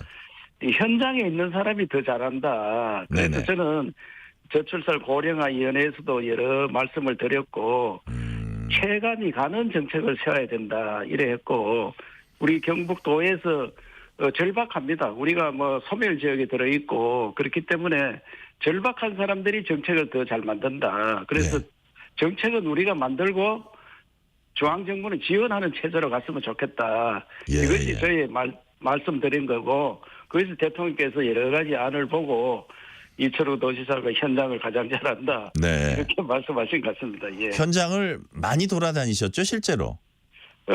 저는 뭐 한 달에 한 10,000km 다니니까요. 10,000km요? 다른 지역보다도 많이 다니고 1년에 막 10만 km를 넘어 다니니까 지구를 한 3바퀴 정도 도는 그런 단체장입니다. 예. 예. 자, 다음 질문으로 넘어갈게요. 지사님은 저출생 극복을 위해서 돌봄, 주거 등 눈앞의 문제를 해결하는 것도 중요하지만 국가 구조개혁과 의식 대전환이 반드시 필요하다 이렇게 말씀하셨습니다. 특히 수도권병을 고쳐야 한다 이렇게 강조하셨습니다. 무슨 뜻입니까? 예. 우리나라가 이제 수도권에 사람이 너무 많이 몰려 살고 세계에서 이렇게 집중된 나라는 없습니다. 그래서 수도권에 젊은이들이 가서 경쟁이 너무 치열합니다. 그러다 보니까 지쳐 있습니다. 그래서 수도권에서 사는 청년들이 결혼을 하려고 해도 엄두를 못 냅니다. 집값 비싸지요. 또 결혼해 혹시 하더라도 애기 놓으면 양육비 많이 들고 특히 우리나라는 학원에 많이 보내서 학원비가 많이 들기 때문에 이것이 감당이 안 되기 때문에 포기하고 삽니다. 그래서 우리나라 전체를 보면은 서울이 출산율이 가장 낮습니다. 지방은 그래도 경북이나 전남 같은 데는 1.0에 가까이 되는데 서울은 0.5에 가까이 때가 있습니다. 그렇죠. 예. 그래서 수도권에서 청년들이 지쳐 있기 때문에 이것을 지방에 분산해서 살아야 된다. 그래서 수도권 집중을 막아야 되고 이것보다 더 중요한 것은 사회에 나오는 나이가 너무 많습니다. 우리나라가 대학을 너무 많이 가서 심지어 많이 갈 때 82%가 갔거든요. 대학 졸업생이 사회에 필요한 비율은 30% 미만입니다. 나머지 40% 내지 50%는 취직하기가 힘들기 때문에 막 장시간 헤매고 있습니다. 그렇다 보니까 사회에 나와서 취직하고 다시 결혼하니까 남자들은 초혼이 34세입니다. 여성은 31.5세고 그래서 사회에 나오는 나이가 너무 많기 때문에 늦게 나오기 때문에 저는 고교 졸업하고 취직하는 고등학생이 졸업생들이 성공하는 시대를 만들어야 된다. 이것이 선진국들이 대부분 그래 하고 있습니다. 대학 가지 않더라도 대학 안 가도 성공해서 사회에 빨리 진출하는 그런 나라를 만들어야 되는데 대학은 연구를 많이 해야 됩니다. 그래서 열심히 공부하는 사람도 있고 일찍 나와서 일하는 사람도 있고 그래서 이 공동으로 살면서 함께 성공하는 시대 그런 시대를 만들어야 된다고 이야기했습니다. 네네. 지금 청취자분이 지사님께 질문을 하나 이렇게 올려주셨는데요. 9449님이요. 지사님 저출생 문제 과거 정부가 잘못 세운 가족 계획 때문에 벌어진 일은 아닐까요? 좀 옛날 일 같긴 한데 어떻게 보세요? 예, 뭐 우리나라 산하 제한을 너무 오래 했고 가족 계획을 너무 오래 했는 거는 주제의 사실이고요. 네. 심지어 하나마나 잘 키우자 하는 그런 슬로건을 90년대까지 했었습니다. 그러니까요. 그래서 그때 통계를 보면은 저출산이란 여성이 학계 출산율이 2.1 밑으로 내려가면 그때부터 저출산이거든요. 네네. 우리나라는 83년도에 2.1이 깨졌습니다. 아, 네. 그런데 그때는 이미 저출산을 막아야 되는데 산하 제한을 계속했었습니다. 가족 계획을 계속하고. 예. 그래서 이 통계를 보고 일을 했어야 되는데 좀 늦은 감은 있습니다만은 지금이라도 사회 전체 분위기 바꾸는 거 중요하고 그걸 한꺼번에 바꿀 수 없기 때문에 단기적인 대책을 저들은 많이 생각하고 있습니다. 예. 네. 경상북도는 전국 최초로 저출생과 전쟁 선포했고 저출생 극복본부로 조직 개편까지 단행했습니다. 구조조정에서 1,100억 원 자금 마련했습니다. 굉장히 큰 규모 구조조정이기 때문에 예컨대 예산이 삭감된 부분에서 반발도 컸을 것 같습니다. 어떻게 설득하셨습니까? 예, 우선 우리 도의회에서 많이 도와주셨는데요. 네. 제가 이 저출산 관련해서 자금은 많이 필요하고 전쟁 나면 실탄이 많이 필요하듯이 네네. 이게 어디 또 쓸지도 모릅니다. 그래서 미리 계획된 건 아니고 갑자기 돈이 필요하기 때문에 항목을 정하지 않고 의회 요청을 했거든요. 네네. 그래서 큰 돈을 마련해 주셨는데 저는 어떻게 하려고 하면은 네. 우리나라가 공동체 생활에 옛날에 마을에서 얘기를 해왔거든요. 마을에서 얘기 마을 키웠죠. 전체에서 얘기를 해왔는데 그런 분위기로 만들어야 된다. 그러면 우리나라가 지금 공동체 주거가 많습니다. 공동주거, 네. 아파트 이런 형태로. 그래서 아파트가 있으면은 아파트 1층을 저들이 매입을 해서 1층에 0세부터 초등학생까지 다 볼 수 있는 그런 시설을 만들고 중요한 것은 여기에 0세, 1세, 2세를 보는 선생님들 이분들이 아주 우수한 분들을 뽑아야 됩니다. 그래서 이분들을 자긍심을 갖도록 저는 5급 공무원에 상당하는 그런 분들을 모셔서 대학 교수보다 월급을 더 줘야 된다. 네. 이분들이 자긍심을 갖고 끝까지 일을 해야 되는데 이분들이 임시직 비슷하게 왔다 갔다 하면 안 되거든요. 네. 특히 0세 애들은 부모와 선생님 딱 두 사람 이상 손을 많이 건네가면은 성장해서 정신적으로 문제가 생깁니다. 네. 그래서 이런 걸 다 감안해서 아파트 1층에 가면은 0세에서 초등학생까지 다 보는 시설을 하고 그리고 거기에 경로당을 해서 경로당에도 수준 높은 분들이 많이 계시거든요. 네네. 이분들이 어린이 보는 데 와서 같이 놀아주는 네. 그래서 공동체에서 아기를 키우는 그런 시설로 가자. 모델 케이스를 만들어 보려고 하고 있습니다. 그러니까 그러면 이제 출산도 좀 더 마음 놓고 하고 이제 육아도 좀 해결될 수 있고 그런 말씀이시고요. 자, 경상북도는 지금 말씀하신 결혼, 출산, 주거 등 6가지 분야로 추려서 저출생 극복과제 100개를 제시했습니다. 지사님 보시기에 가장 시급하게 해결해야 될 최우선 과제 뭡니까? 저는 최우선 과제는 우선에 저들이 만남을 잘 안 하고 있고 일단 만나야 된다. 때 예. 가장 걱정이 주거 문제입니다. 주거요. 그래서 만나도록 동아리 모임이라든지 저는 심지어 크루즈 여행도 시켜주고 만나는 자체를 지금 잘못하고 있습니다. 예. 그래서 30대 우리나라 반이 결혼을 안 했거든 아직. 네네. 그래서 만남과 그다음에 주거 문제.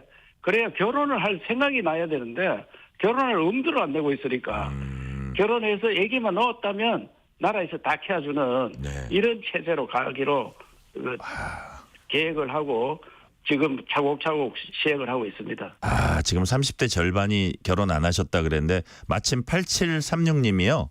교제폭력에 더해 아이를 키우는 엄마를 맘충이라 부르는 등 주변의 성차별적인 구조부터 개선해야 한다고 생각합니다. 저도 30대 초반이지만 결혼은 정말 고민됩니다. 이렇게 고민하는 분들이 많네요. 그 일과 가정이 양립할 수 있고 특히 양성평등 이런 것들도 사회 분위기가 많이 지금 바뀌고 있습니다. 그렇기 때문에 우리 도에서는 남자도 아빠도 무조건 휴직을 좀 해라. 네. 특히 뭐 한 달 휴직은 자동으로 하고 이번에 우리 도청에서 육아휴직 6년, 4년 다녀온 사람들 네. 이제 시간이 지나면은 진급을 하지 않습니까? 예. 진급 대상된 사람은 불이익 하나도 안 주고 와. 그걸 다 진급시켰습니다. 경북도는 지금 저 결혼과 육아 출산의 그 파라다이스군요. 아니 모범을 보여야 되기 때문에 네. 우리 도청부터 시행을 하자. 이래서 이번에 7월 1일부로 진급을 하는데 예. 육아휴직을 심지어 6년 갔다 오고 4년 다녀오신 그런 엄마들도 다 해당 연수가 차면은 다 진급시켰습니다. 야, 그래서 다 진급시키셨어요? 그러면 마음 놓고 가는 거죠. 육아휴직 갔다 오면은 자랑스러운 육아휴직이 되고 예. 앞으로는 육아휴직이란 말도 육아 돌봄 안 그러면 뭐 육아 근무 이런 식으로 이름도 바꿔야 됩니다. 휴직했는 사람이 어떻게 쉰다 이런 게 휴직하느냐. 아니고 예. 육아 근무, 육아 돌봄 아주 좋네요. 5622님이 지사님 말씀 공감합니다. 아까 이제 뭐 꼭 대학 가는 거 아니고 고등학교 나와도 자기 일 갖고 배우자 만나고 이런 얘기 하셨잖아요. 지사님 말씀 공감합니다. 우리 아들 대학 나와서 실업자입니다. 대기업 타령에 속 터져요. 유유. 이렇게 말씀하셨어요. 자, 지사님 저출생 극복 위한 해법 중 하나로 지역이 주도하는 저출생 극복과 행정통합 제시하셨습니다. 지자체가 지역 특색에 맞게 대응할 수 있도록 정부가 권한과 재원을 제공해야 한다는 건데 어떻게 제공해야 한다는 겁니까? 저는 이제 행정통합도 뭐 있고 지자체 특색에 맞는 대응도 해야 되고 우리가 해야 될 것이 너무 많은데 정부에서 지금 뭐 저출생 관련해서 380조를 썼다 뭐 이런 이야기들 하는데 실제로 그게 해당되는 사람을 느끼는 게 많이 없습니다. 피부에 와닿질 않습니다. 그래서 저는 피부에 와닿는 정책을 그 실제로 결혼할 사람들이 아기 낳는 분들이 뭐가 필요하냐 그 필요한 걸 해주는 제도를 만들어야 된다. 이래서 저는 융합 돌봄 특구를 해달라고 정부에 요청을 했습니다. 융합 돌봄 특구. 예. 지금은 돌봄을 하는데 여가부에서도 하고 뭐 산업부에서도 나름대로 하고 해관부에서도 하고 교육부에서도 하고 복지부에서도 하고 여러 군데서 하거든요. 그거를 한꺼번에 모아서 할 수 있는 그래서 모든 특색이 있는 걸 한꺼번에 모아서 육아의 천국을 한번 만들어 보는 그 시범 단지를 만들자. 그래서 융합 돌봄 특구를 정부 측에 요청했고 정부에서도 좋다. 이래서 지금 저출산 고려위원회가 이야기가 충분히 되고 곧 시행해야 할 것 같습니다. 네네. 자, 우리가 다음 주제로 넘어가기 전에 저출생 극복을 위해서 지사님께서 특별히 강조하거나 당부하고 싶은 얘기를 딱 한마디로 해주신다면 무슨 말씀해 주실까요? 국가에서는 중앙정부에서는 지방정부에서 요청하는 특색 있는 정책들에 대해서 지원을 해줘야지. 중앙정부가 일방적으로 이런 정책 저런 정책을 만들어서 따라오느라 이래 하면은 지역마다 다 다르거든요. 농촌형 다르고 산업현장 다르고 버스형 다르기 때문에 그런 식으로 중앙정부에서는 지원해주는 체제로 바뀌었으면 좋겠다.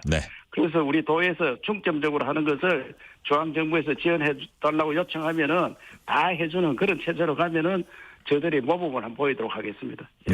자, 다음 주제 넘어가겠습니다. 기초지자체인 경주시가 인천시와 제주도를 제치고 2025 에이펙 정상회의 개최지로 확정됐습니다.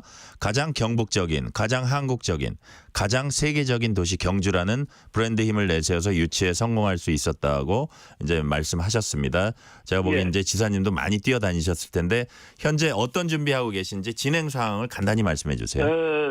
지금까지 했는 에이펙 중에 가장 그 모범을 보이는 보람된 그런 에이펙을 하겠다. 그래서 준비단을 다 꾸렸고요. 물론 중앙정부와 저들이 힘을 합쳐서 하는데 1500년 전에 이미 경주는 세계 4대 도시에 들어섰습니다. 1500년 전 세계 4대 도시. 1500년 전에. 그래서 중국의 시안하고 로마하고 이스탄불과 함께 그리고 1000년 동안 수도였거든요. 그래서 경주 자체가 노천 박물관입니다.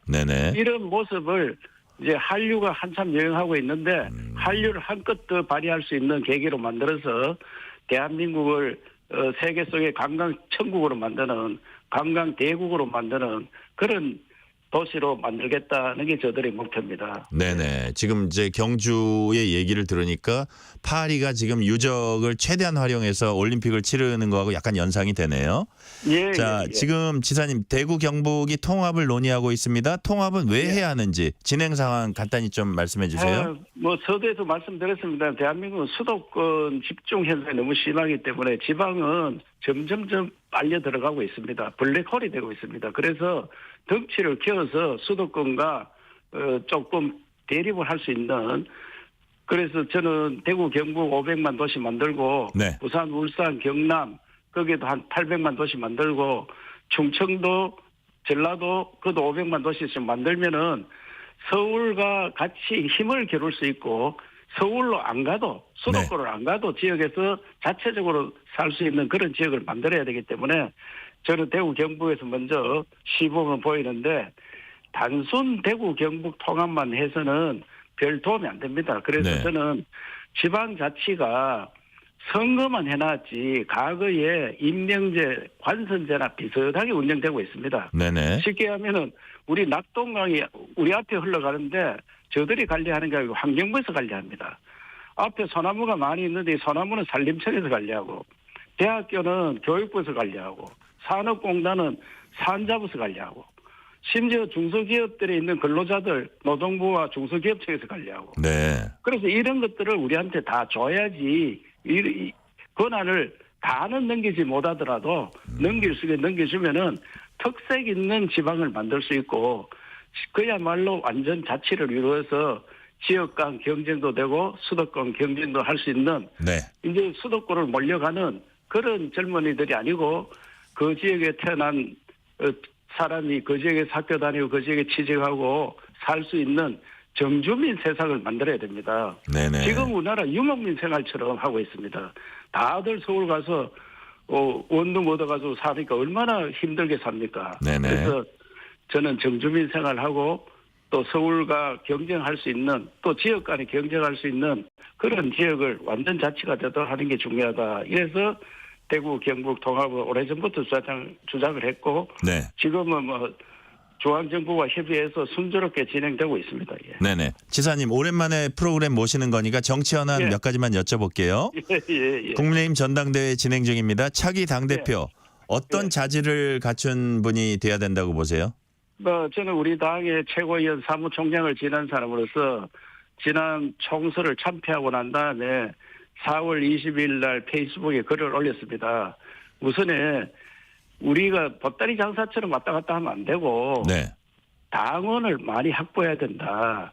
유권자의 한 10%는 확보해야지 한 400만 확보해야 되는데 지금 80만이거든요. 민주당은 230만이고 당원 확보 많이 하고 또 아카데미 같은 만들어서 당원 교육을 많이 해야 됩니다. 당원이 정체성이 있어야 됩니다. 그리고 당에 오래 있었던 사람들이 당대표나 최고위원을 해야지 당이 어떻게 돌아갈지 잘 압니다. 자꾸 수혈하다 보면은 우리 당 전체가 도매금으로 가치가 하락하는 거 아니냐. 그래서 그런 이야기를 제가 4월 20일 날 페이스북에 올렸었습니다. 그래서 그런 당이 되었다면 좋겠다 이런 생각합니다. 예. 그 지금 당에 오래 있어야 된다는 얘기를 들으니까 제가 무슨 생각이 떨어오냐면 한동훈 후보 측이 이제 만남 요청했지만 불발됐는데 지사님께서 한 후보에 대해서 조금 더 공부하고 와야 된다 이런 말씀하셨어요. 이게 이어지는 얘기입니까? 불발은 뭐 누구나 이제 대표 나온 사람 다 만나야 되는데 제가 그날 에이펙 이제 발표하는 날이었거든요. 그래서 바쁜 날이라서 일정을 다 하자 이랬지 굳이 누구는 만나고 누구는 안 만나고 그건 아니고 그 대신에 제가 최상병 특검을 받는다 하길래 민주당에서 특검은 진실을 밝히려는 의미보다는 정쟁으로 정치적 공격용 아니냐. 그래서 뭐 좀 더 알아봐야 되지 정치력이 없어 그런 거 아니냐. 그래서 공부 좀 더 하는 게 좋겠다. 그 이야기를 했었습니다. 네네. 최근 김건희 여사 문자 논란을 포함해 가지고 이제 후보 간 공방이 거세지고 있는데 특히 이제 원희룡 후보가 사설 뭐 댓글팀 있었던 거 아니냐, 혹은 김경률 전 비대위원은 금감원장 추천한 거 아니냐, 이 중에 하나라도 사실이면 사퇴하겠냐 이렇게까지 이제 몰아붙였고, 여기에 네. 대해서 한동훈 후보 측은 이거는 사실 무근이라면서 왜 이렇게 오물 뿌리고 맡아도 구태 정치하냐고 이렇게 공방이 가열되고 있는데 이런 상황 어떻게 보세요? 저는 뭐 정치는 약간의 공방이 있기 마련이거든요. 예. 저도 뭐 정치 한 16년 일을 하다 보니까 많은 공격도 받고 하는데, 그건 뭐 너무 도가 지나치지 않는 것 같으면 서로 간에 이해를 해야 되고, 그렇다고 한 당에 있으면서 그걸가 뭐 사퇴해라 뭐 이 정도는 아닌 것 같고요. 저는 너무 지나치게 그 싸움보다는 좀 미래를 위해서 이야기하는 게 좋겠다. 그리고 우리 당의 민생이라든지 앞으로 정치 체제라든지 이런 문제를 좀 논의하는 자리가 되었으면 좋겠다, 이런 생각이 듭니다. 예, 국민의힘 세미준 새로운 미래 준비한 모임이 마련한 세미나에 이제 이철우 지사님이 강연할 예정이세요. 예. 이 자리에 이제 한동훈 후보 참여한다고 하거든요. 이제 보시게 될 텐데 뭐 무슨 말씀, 당부 말씀이랄까 뭐 이런 거 해주신다면, 한 말씀 해주신다면 무슨 말씀 하시겠어요? 후보만 오는 게 아니고 다 후보들이, 대표 후보들이 대부분 다 오시는 것 같은데요. 아, 그렇군요. 예, 저는 뭐 똑같은 이야기입니다. 당을 잘 이끌어줄 대표들이 나왔으면 좋겠고, 그 대신에 당의 미래를 가지고, 비전을 가지고 이야기해야 됩니다. 그래서 저는 우리나라 체제가 지금 굉장히 어려운 그런 상황이거든요. 네. 경제도 어렵고 모든 게 어려운데, 당에서 좀 더 비전을 보여주고 국민들한테 신뢰받을 수 있는 그런 당이 되도록 했으면 좋겠다, 이런 생각 같습니다. 예. 지사님, 마지막 질문 드릴게요. 예. 3선 출마에 대해서 어떤 계획하고 계신지, 앞으로 계획에 대해서 좀 말씀을 해주세요. 저는 뭐 대구 경북 통합을 하기 때문에 경북 도지사 3선은 의미가 없는 것 같고요. 지금은 대구 경북 통합했을 때 어떻게 되겠느냐, 그거는 그때 가서 생각해야 된다고 생각하고요. 우리나라가 정말 어려운 형편이니까 국민들께서 좀 더 단합하는, 화합하는 그런 나라가 됐으면 좋겠다, 이런 생각 같습니다. 예. 네. 오늘은 여기까지 말씀 듣겠습니다. 세계 인구의 날을 맞아 준비한 저출생 위기 대응 특집 인터뷰, 이철우 경북 도지사였습니다. 지사님, 감사합니다. 예, 고맙습니다. 실시간 교통정보 알아보겠습니다. 교통정보센터 이현 리포터 나와주세요. 네, 폭우로 내려앉은 대전 유등교 일대 교통 통제가 계속되고 있습니다. 어제부터 길이 막히고 돌아가야 하는 불편이 크실 텐데요. 시내버스도 노선이 변경돼서 운영되고 있으니까요. 참고해서 이용하시기 바랍니다. 수도권 퇴근길 어제보다 복잡한 곳이 많습니다. 수도권 제1순환고속도로 구리에서 판교 쪽으로는 서안암 부근에서 사고도 처리하고 있습니다. 하남 분기점부터 영향을 받고 있습니다. 경부고속도로 서울 쪽으로는 안성 분기점 부근에서 사고 발생했고요. 정체되고 있습니다. 서울시내 동부간선도로 의정부 쪽이고요.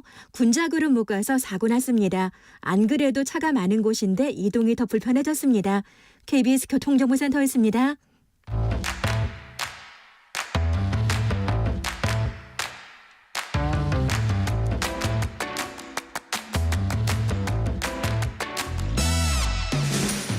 파고 또 파고 골라서 엄선한 뉴스만 전해드립니다. 파파뉴 코너, 오늘은 국민일보 김윤아 기자 나오셨습니다. 김 기자, 어서 오세요. 네, 안녕하세요. 먼저 살펴볼 소식은 의료개혁 소식입니다. 정부가 병원을 이탈한 전공의들의 행정처분을 철회하면서 15일까지 사직서 수리를 완료하라, 이렇게 지시했었죠. 그런데 수련병원들이 이 기한을 늘려달라고 요청했는데 오늘 정부가 예정대로 진행하라고 했어요? 네, 맞습니다. 일단 전공의가 15일까지 사직을 할 건지 아니면 뭐 복귀를 할 건지 이걸 결정하지 않게 되면요. 병원이 결원을 확정지을 수가 없게 됩니다. 그래서 정부는 9월부터는 후반기 전공의 모집이 시작되기 때문에 이번 달 15일까지는 각 병원이 이 전공의들한테 사직 의사를 확인을 해서 최종 결원을 확정해달라, 이렇게 말했습니다.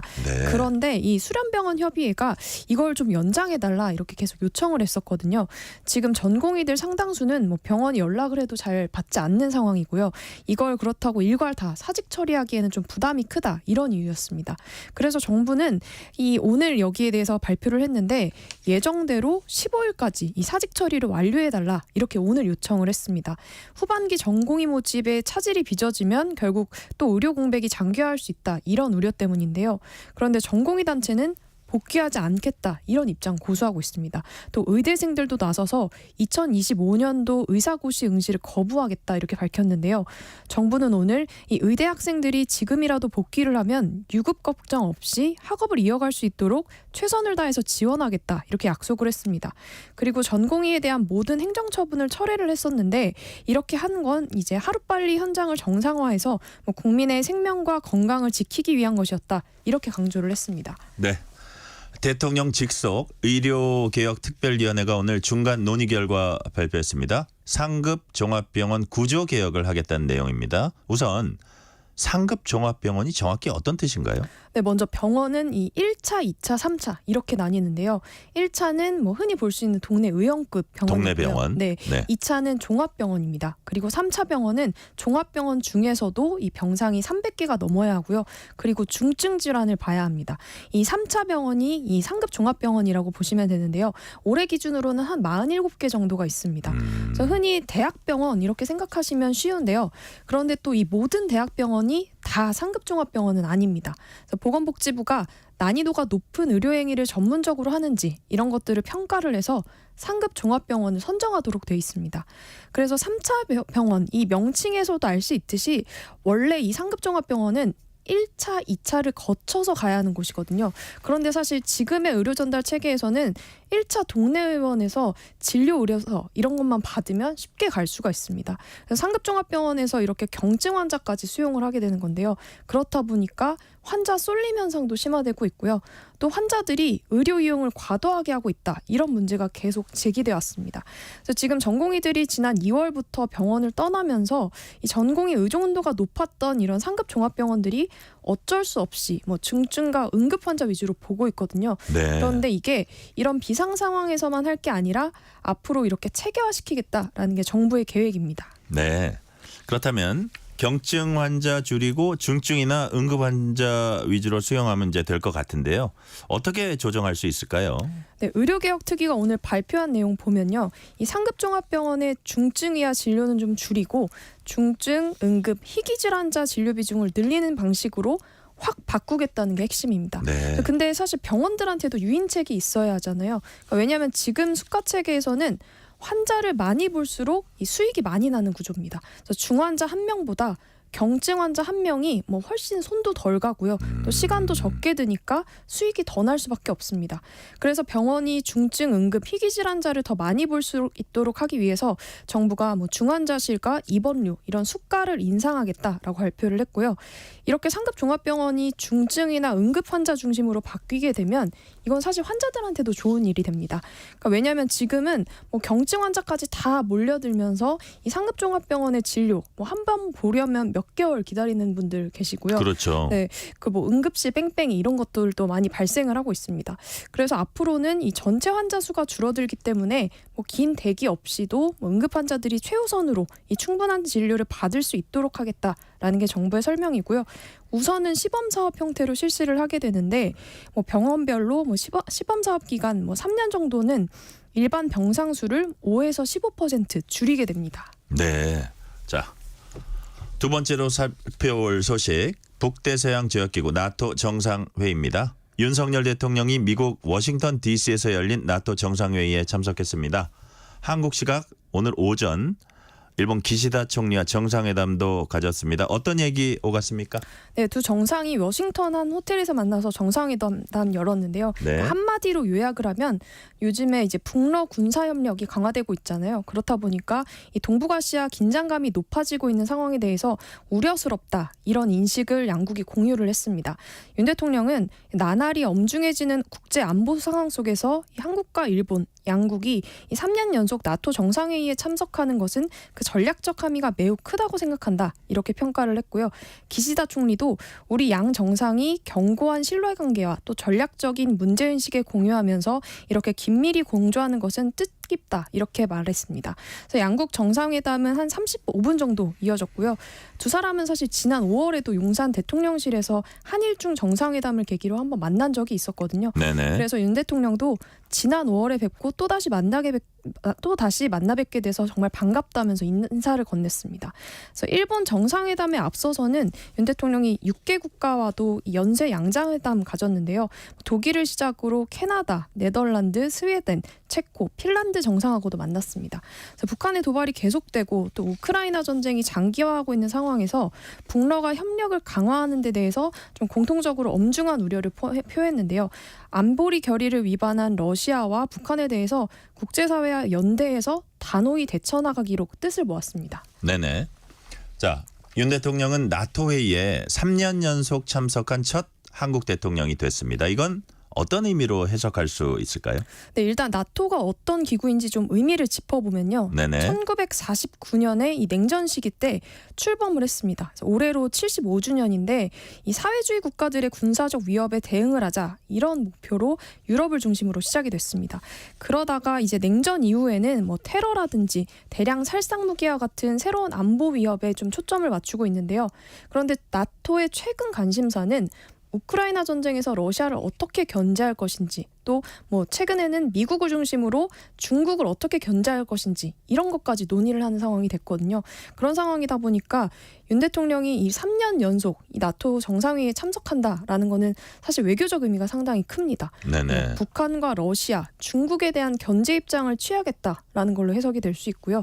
사실 많은 국가들은 특히 한국이 러시아에 대해서 어떤 입장을 취할지 또 우크라이나 무기 지원 문제는 어떻게 결론이 날지 여기에 주목을 많이 하고 있습니다. 그래서 블룸버그 통신 보면 윤 대통령이 나토 정상회의에 참석하는 가장 영향력 있는 인물 중에 한 명이다. 이렇게 보도하기도 했고요. 워싱턴 타임즈도 오늘 일면에 윤 대통령 사진을 보도했습니다. 그러니까 그만큼 한국이 러시아와 북한, 중국을 견제하기 위한 어떤 제재 방침을 택할지 여기에 이제 국제사회 관심이 쏠리고 있고요. 나토는 한국 시간으로 오늘 이 정상회의 공동 성명을 발표했습니다. 그래서 우리는 다수의 유엔 안보리 결의를 위반한 북한의 포탄과 탄도미사일 수출을 강력히 규탄하고 러시아와 중국의 전략적 동반자 관계가 심화되고 또 국제 질서를 약화하고 재편하려는 시도에 대해서 우려한다라고 표명을 했습니다. 네네. 그렇다면 대통령실이 우크라이나 무기 지원이라든지 이런 민감한 것들에 대해서 어떤 입장을 밝혔다든지 언급을 했다든지 이런 게 있습니까? 네, 사실 지난달만 해도 뭐 정부가 우크라이나 전쟁에 무기 지원을 재검토하겠다 이러면서 무기 지원을 시사를 했었거든요. 그때가 이제 러시아하고 북한이 포괄적 전략 동반자 조약을 체결하면서 좀 긴장감이 고조됐던 시기였습니다. 네, 그렇죠. 네, 그런데 일단 대통령실은 오늘 선을 그었습니다. 그러니까 신중히 접근해야 할 문제라고 보는 건데요. 대통령실 고위 관계자가 오늘 이렇게 언급을 했는데요. 수십 개국 나라가 공동 연대 협력 방안을 밝히는데 한국이 우크라이나에 대해서 어떻게 새롭게 무엇을 하겠다. 이렇게 발표하거나 계획하는 것이 자연스럽지 않다 이렇게 언급을 했습니다. 그러니까 이제 지원을 안 하겠다는 건 아니고요. 검토하겠다라는 거였는데 이 관계자는 또 이렇게 발언을 했습니다. 우크라이나 국민과 우크라이나가 필요로 하는 지원 그러면서도 누가 보더라도 여태까지의 지원 방식과 원칙에서 이 연장선상에서 납득이 갈 수 있는 그런 지원을 계속해 나가겠다 이렇게 밝혔습니다. 그래서 사실 우리 정부가 선택할 수 있는 카드 크게 두 가지인데요. 첫 번째는 이제 직접 무기를 지원하는 방안이 있을 수 있고요. 다만 이거는 이제 러시아와의 긴장을 고조시킬 수가 있기 때문에 네. 좀 정부가 신중하게 접근하고 있는 상황입니다. 그리고 두 번째는 우회로 수출하는 방법입니다. 그래서 이미 폴란드처럼 뭐 우크라이나 우방에 무기 수출을 허가한 적이 있기 때문에 이걸 다시 재허가하는 방식이 되면 뭐 직접적으로 무기 수출 부담은 좀 낮추면서도 러시아를 압박할 수 있게 되고요. 네. 윤 대통령은 오늘 환영 만찬에서 젤린스키 우크라이나 대통령하고 만났고 대화 내용은 아직 공개가 되지 않았습니다. 네네. 자, 대화 내용 나오면 우리가 뭐 나중에 또 기회가 있을 때 소개하기로 하고요. 자, 나토 정상회의 참석에 앞서서는 윤석열 대통령은 하와이에 있는 인도 태평양 사령부 방문했습니다. 이건 또 어떤 의미로 해석할 수 있을까요? 네, 윤 대통령이 하와이 인도 태평양 사령부 직접 방문을 해서 한미 연합 방위 태세를 직접 점검을 했습니다. 네. 사무엘 파파로 사령관으로부터 이제 작전 현황을 직접 보고받았고요. 사령관이 We go together. 이렇게 같이 갑시다라는 구호를 외쳤거든요. 그러니까 이제 윤 대통령도 We go together라면서 주먹을 쥐어 보였습니다. 그만큼 한미 동맹을 강조하는 장면이었는데요. 이렇게 인태사령부 방문한 건 현재 대통령으로서는 29년 만입니다. 네. 이 인태사령부가 어떤 곳이냐면요. 중국하고 러시아를 견제하는 역할을 합니다. 미국에는 6개의 그 지역별 통합 전투사령부가 있거든요. 네. 이 중에서 작전 책임 지역이 가장 넓고요. 또 전략적 중요성도 그만큼 가장 큰 사령부로 꼽힙니다. 그래서 그만큼 여기에 윤 대통령이 직접 찾았다는 건 한반도 위협 수위를 높이는 북한을 규탄하고 또 뭐 북러 군사 협력에 맞서서 한미일 협력을 강화하겠다 이런 메시지로 볼 수가 있고요. 윤 대통령은 하와이에서 6.25 참전용사가 안치돼 있는 태평양 국립묘지 일명 펀치볼도 참배를 했습니다. 네네. 그러니까 인도 태평양 사령부를 갔다는 것이 그만큼 상징적인 의미가 있다 이런 말씀 김 기자 말씀이 이제 있고 아까 그 We Go Together 얘기했잖아요. 네. 그 실제로 한미 동맹 그 강조할 때 양국 군이나 양국 뭐 국방부 고위 관계자들이 같이 갑시다. 네. 그 들으셨죠? 네. 같이 들었습니다. 갑시다. 네. 한국말 미국 사람들도 그 발음을 따라 하더라고요. 자, 다음 질문으로 넘어갈게요. 대선 레이스에서 수세에 몰려 있는 바이든 미국 대통령은 이번 나토 정상회의를 자신의 정치적 자산이랄까요? 뭐 어떻게 활용할 수 있을까요? 네, 좀 지켜봐야 할 것 같은데요. 일단 말씀하신 대로 바이든 대통령은 지금 그 대선 후보 사퇴 요구를 받고 있잖아요. 그래서 네네. 위기를 맞고 있습니다. 나토 정상회의 마지막 날 현지 시간으로는 11일 저녁에 단독 기자회견을 열게 됩니다. 네. 국제사회가 다 지켜보는 무대에서 이 고령 논란을 잠재우고 자신이 건재하다. 이런 거를 입증하겠다라는 건데요. 바이든 대통령 곁을 지켜오던 뭐 낸시 펠로시 전 하원 의장마저 뭐 최근에는 시간이 없다 이러면서 사실상 노선 변경할 걸 암시를 했거든요. 아, 그렇군요. 네. 그리고 상원 의원 중에서도 공개 사퇴 요구가 터져나오고 있는 상황입니다. 그래서 사실 바이든 대통령이 궁지에 몰려 있는데요. 이 나토 회견은 대본이 없습니다. 그래서 이 회견을 만약에 잘 마무리를 한다면 뭐 논란은 어느 정도 가라앉을 수 있지만 만약에 반대로 이 회견에서 실수를 한다거나 하는 경우에는 논란이 커질 수 있기 때문에 결국 사퇴 요구가 거세질 걸로 보입니다. 네, 그 회견을 또 조바심을 갖고 조마조마하면서 지켜보는 사람들이 있겠네요. 네. 네, 오늘은 여기까지 말씀 듣겠습니다. 지금까지 국민일보 김유나 기자였습니다. 기자님 감사합니다. 감사합니다.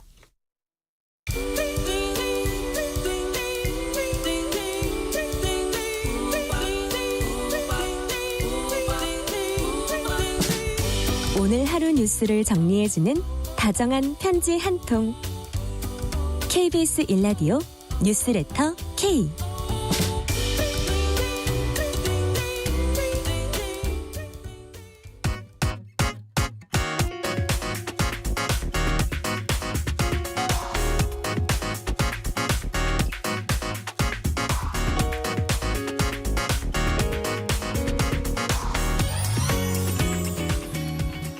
뉴스 뒷면에 숨어있는 심리, 다양한 이슈를 심리학적 관점에서 풀어보는 시간입니다. 뉴스가 알고 심리.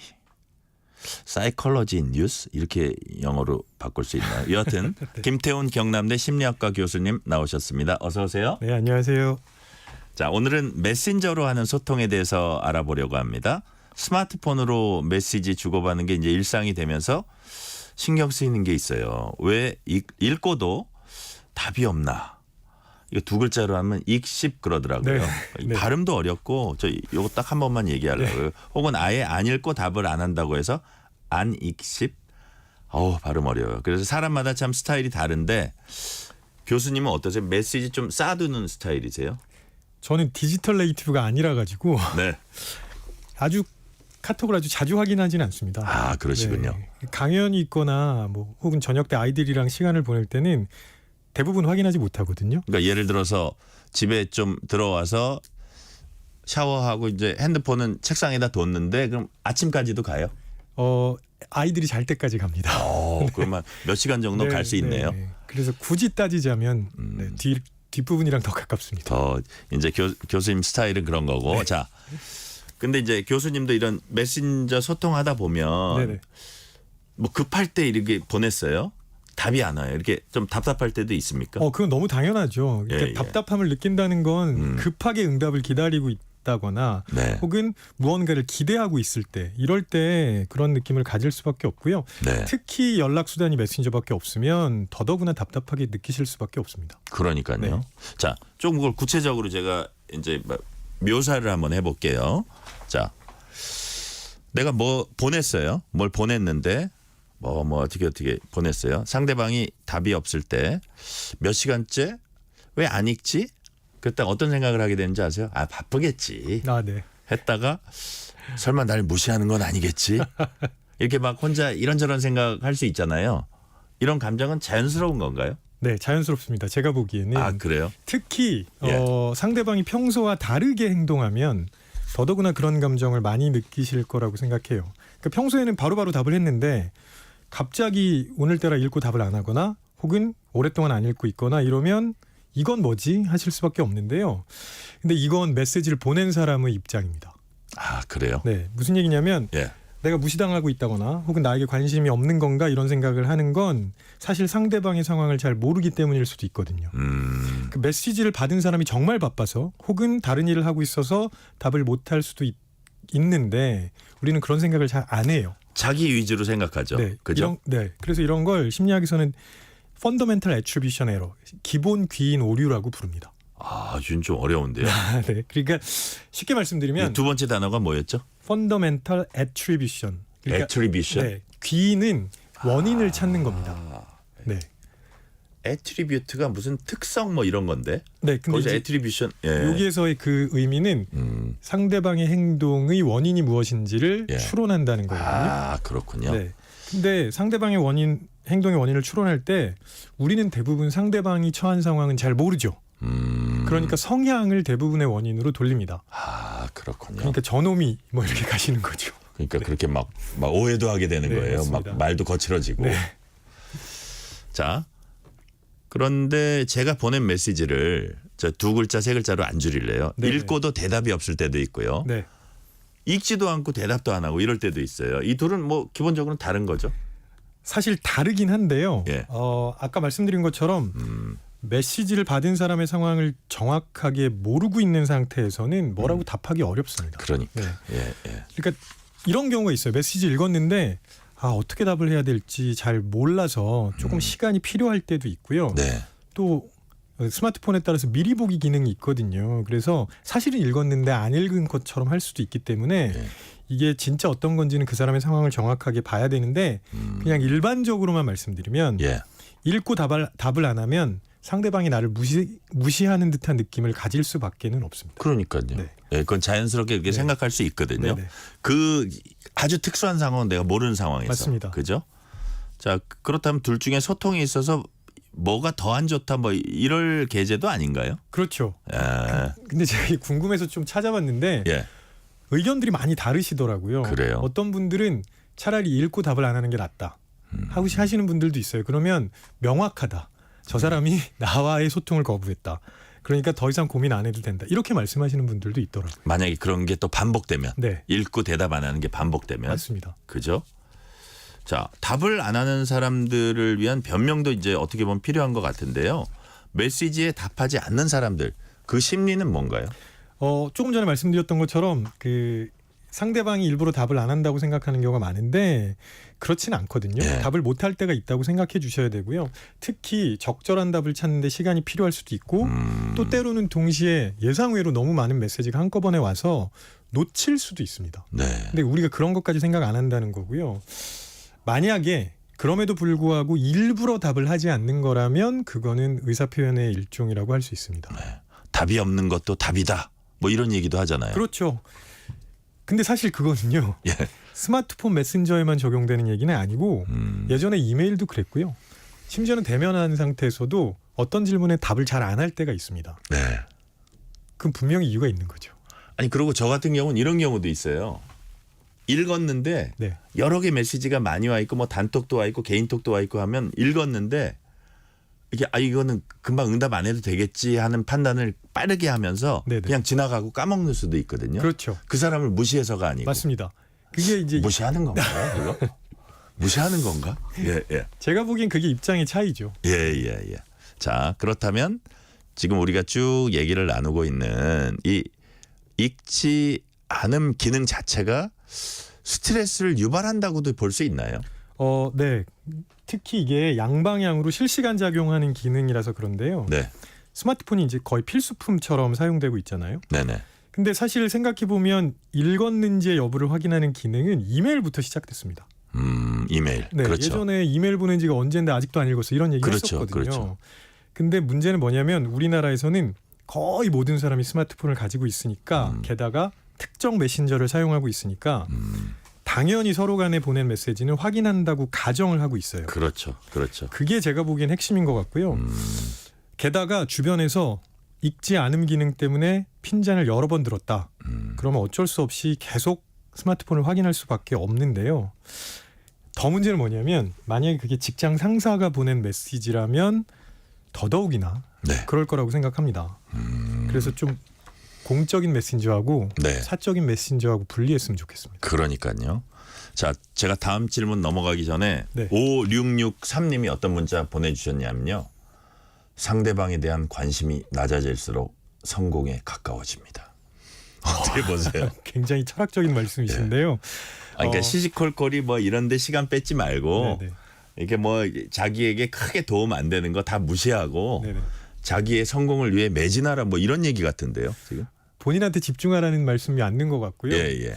근데 또 직업에 따라서는 상대방한테 집중해야 되는 직업도 있어서 상대방을 배려해야 내가 같이 상승하는 경우도 많잖아요. 네.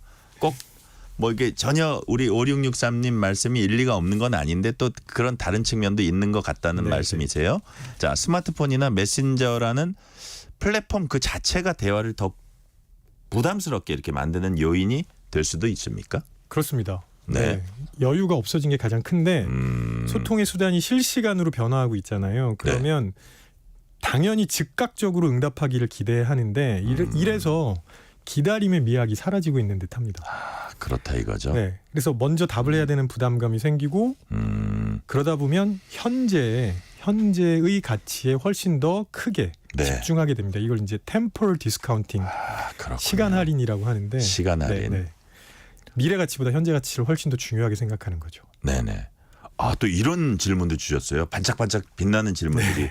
4222님이 한 번 답하면 계속해야 한다는 강박 때문에 좀 나중에 답하거나 대화하려는 것 아닐까요? 그런 심리도 있지 않을까요? 네, 그런 분들도 있고요. 네. 심지어는 대화를 마무리하지 못해서 계속 답을 하시는 분들도 있습니다. 아, 그럴 수도 네네. 있군요. 자, 그다음 질문으로 넘어갑니다. 이제 글자로 써진 말이니까 그냥 말로 하는 거 비해서 또 남기도 하고 네네. 이 문자라는 게 오해가 생기기도 더 쉬울 것 같지 않나 싶은 생각도 드는데 우리 교수님 보시기에 대면에서 하는 대화와 문자도 일종의 대화인데 네네. 문자로 서로 대화하는 거와 대면 대화, 문자 대화 어떻게 다릅니까? 크게 두 가지 측면을 볼 수 있는데 첫 번째는 맥락을 공유하는지의 여부입니다. 맥락 공유 여부. 예. 대면에서 대화를 할 때는 서로 예. 상황과 맥락을 공유하거든요. 예. 그러니까 대강 얘기해도 잘 알아듣습니다. 예. 그래서 제가 아니 저기 그거 말이야 하면 대부분 같이 있는 사람들은 알아들어요. 예. 그리고 혹시나 오해가 생겨도 풀 기회가 있습니다. 네. 그런데 문자는 그렇지 않거든요. 그래서 훨씬 더 정확하게 써야 한다는 측면이 있고요. 네. 다른 건 뭐냐면 비언어적인 부분인데 서로 만나서 얘기할 때는 표정도 보고 그다음에 제스처도 보고 네. 또 시선도 봅니다. 네. 근데 문자는 그런 게 없습니다. 그러니까요. 그래서 비대면 대화는 훨씬 더 정확하게 정보를 전달하셔야 됩니다. 예. 네. 예를 들어서 제가 교수님하고 이렇게 만나서 대화할 때는 네네. 이제 점심 먹을 시간이 됐어요. 네. 아, 거기 있잖아 하면 그렇죠. 아, 그 부대찌개집 이렇게 되는 건데 네, 맞습니다. 이 문자로는 잘 안 될 것 같아요. 그게. 자, 심리학에서도 이런 새로운 소통 플랫폼, 변화하는 소통 방식 관심 갖고 연구하고 있습니까? 네, 일단 뭐 사람들이 새로운 플랫폼을 어떻게 받아들이는지에 관해서 일반적인 경향은 물론이고 네. 개개인의 차이에 대한 연구도 진행되고 있는데 제가 아주 흥미로운 거 하나 소개해드리면 네. 우리나라 사람들이 많이 쓰는 메신저에 멀티 프로필이라는 기능이 있거든요. 예. 이걸 우리나라에서는 쓰시는 분들이 상당히 많아요. 근데 개인주의 문화권에서는 멀티 프로필을 쓰시는 분이 거의 없습니다. 아, 그래요? 네. 왜냐하면 우리나라에서는 내가 맺고 있는 관계에 따라서 즉 자아가 달라질 수 있습니다. 가족에서의 내가 다르고요. 예. 직장에서의 내가 다르고 동호회나 친구에서의 내가 다릅니다. 네네. 근데 개인주의 문화권에서는 나는 나죠. 아, 그래요? 그게 그렇게 다르다 이거죠? 네네. 그다음에 이제 소통에 있어서 눈에 띄게 최근에 달라진 변화 뭐 한마디로 얘기하면 어떤 게 있습니까? 이건 고맥락 사회에서 저맥락 사회로 변하는 게 가장 핵심이라고 생각하는데요. 고맥락에서 저맥락. 고맥락 사회의 주요 소통 수단은 전화였습니다. 전화였죠. 네. 맞아요. 상황과 맥락을 공유하니까요. 예. 근데 지금은 물리적 거리는 가까워졌지만 사회적 거리는 멀어진 시대라서 문자나 메신저가 기본 소통 수단이 되는 거죠. 다시 말하면 음성을 직접 듣는 거하고 네. 이 문자로 보는 거하고 그렇게 달라요. 그 저맥락이 문자로 보는 거네요. 네. 아까 말씀하신 것처럼 아니 거기 있잖아라는 말을 전화나 대면으로는 할 수 있는데요. 네. 톡으로는 하기 어렵습니다. 아, 그렇군요. 자, 그래서 지금 말씀하신 그런 것 때문에 갈수록 전화를 좀 두려워한다 그러나요? 콜포비아? 네네. 이런 게 좀 있는 것 같아요. 확산되는 것 같아요. 그 네. 원인도 그런 겁니까? 저맥락 사회로 가는? 제가 보기에는 그냥 익숙하지 않아서 생기는 문제가 아닐까 싶습니다. 아, 그래요? 네. 뭐든 익숙하지 않으면 불안할 수밖에 없고요. 전화는 지금 그 문자나 메신저를 많이 쓰는 사람들한테는 낯선 수단이거든요. 네네. 익숙하지 않으면 어떻게 해야 되나 고민할 수밖에 없습니다. 근데 그 제가 이제 젊은 세대들하고 약간 기성 세대들하고 보면 같은 전화를 갖고 있는 게 전화는 통화할 수도 있고 문자로 보낼 수도 있잖아요. 네네. 문자나 카톡이나 이거를 훨씬 더 편하게 생각해요. 젊은 세대들은. 그렇죠. 심지어 저희는 이게 목소리 들어야 되는데. 저도 좀 그렇습니다. 야, 그러세요? 근데 또 하나 측면이 뭐냐면 수정 가능성이라는 게 있습니다. 수정 가능성. 문자나 톡은 수정할 수 있거든요. 예. 그러니까 내가 혹시 잘못 썼으면 수정할 수 있으니까 덜 불안한데 전화는 말을 내뱉고 나면 수정할 수 없으니까 연습이 안 되어 있는 분들은 불안할 수밖에 없습니다. 아, 그렇군요. 네. 오히려 이게 남기는 하지만 그래서 실수가 두렵기는 하지만 문자라는 게 또 바로 수정할 수 있으니까. 네네네. 근데 목소리로 이미 뱉은 거는 그거 말이야 이러기 또 쉽지 않다 이거죠. 네네. 야, 어떻게 그 극복을 그런 식으로 이제 할 수 있는 문제다. 문자는 오히려. 자, 그렇다면 스마트폰 의존도 우리가 좀 줄여야 된다 이런 얘기들 하잖아요. 네, 그러면 이른바 디지털 디톡스 이거 어떻게 할 수 있습니까? 이거 짤막하게 말씀 부탁드릴게요. 굉장히 어렵습니다. 네. 그래서 꼭 필요한 게 아니면 알림 기능 꺼놓으시는 걸 추천드리고요. 네. 그다음에 또 하나는 스마트폰 냉장고 같은 걸 좀 마련하셨으면 좋겠습니다. 그래서 네네. 일정 시간 동안 벗어나실 수 있게 본인에게 집중하는 시간을 가지셨으면 좋겠습니다. 네, 오늘은 여기까지 말씀 듣겠습니다. 지금까지 김태훈 경남대 심리학과 교수였습니다. 교수님 감사합니다. 고맙습니다. 9818님이 오늘 02로 시작하는 전화 받았는데 스팸이었습니다. 뉴스레터 K 응원하면서 방송 듣다 보면 청취율 조사 전화가 오겠죠. 감사합니다. 배미라님이 첫방부터 매일 듣는 소나무 청취자입니다. 하루 이슈와 뉴스를 포인트만 쏙쏙 가해받는 기분. 시사 맛집 뉴스레터 K. 청취율 잘 나왔으면 좋겠어요. 이렇게 큰 격려 주셨습니다. 감사합니다. 오늘 뉴스레터 K는 여기까지입니다. 가족이나 지인, 동료들 간에 주고받는 메시지 쉬워 보이지만 때로는 어렵고 민감합니다. 소통이라는 게 그만큼 어렵다는 얘기일 겁니다. 끝곡은 듀스의 메시지 준비했습니다. 커피 쿠폰 받으실 분들은 뉴스레터 K 홈페이지 확인해 주시고요. 오늘도 함께해 주신 청취자 여러분 진심으로 감사드립니다. 지금까지 뉴스레터 K 전종철입니다.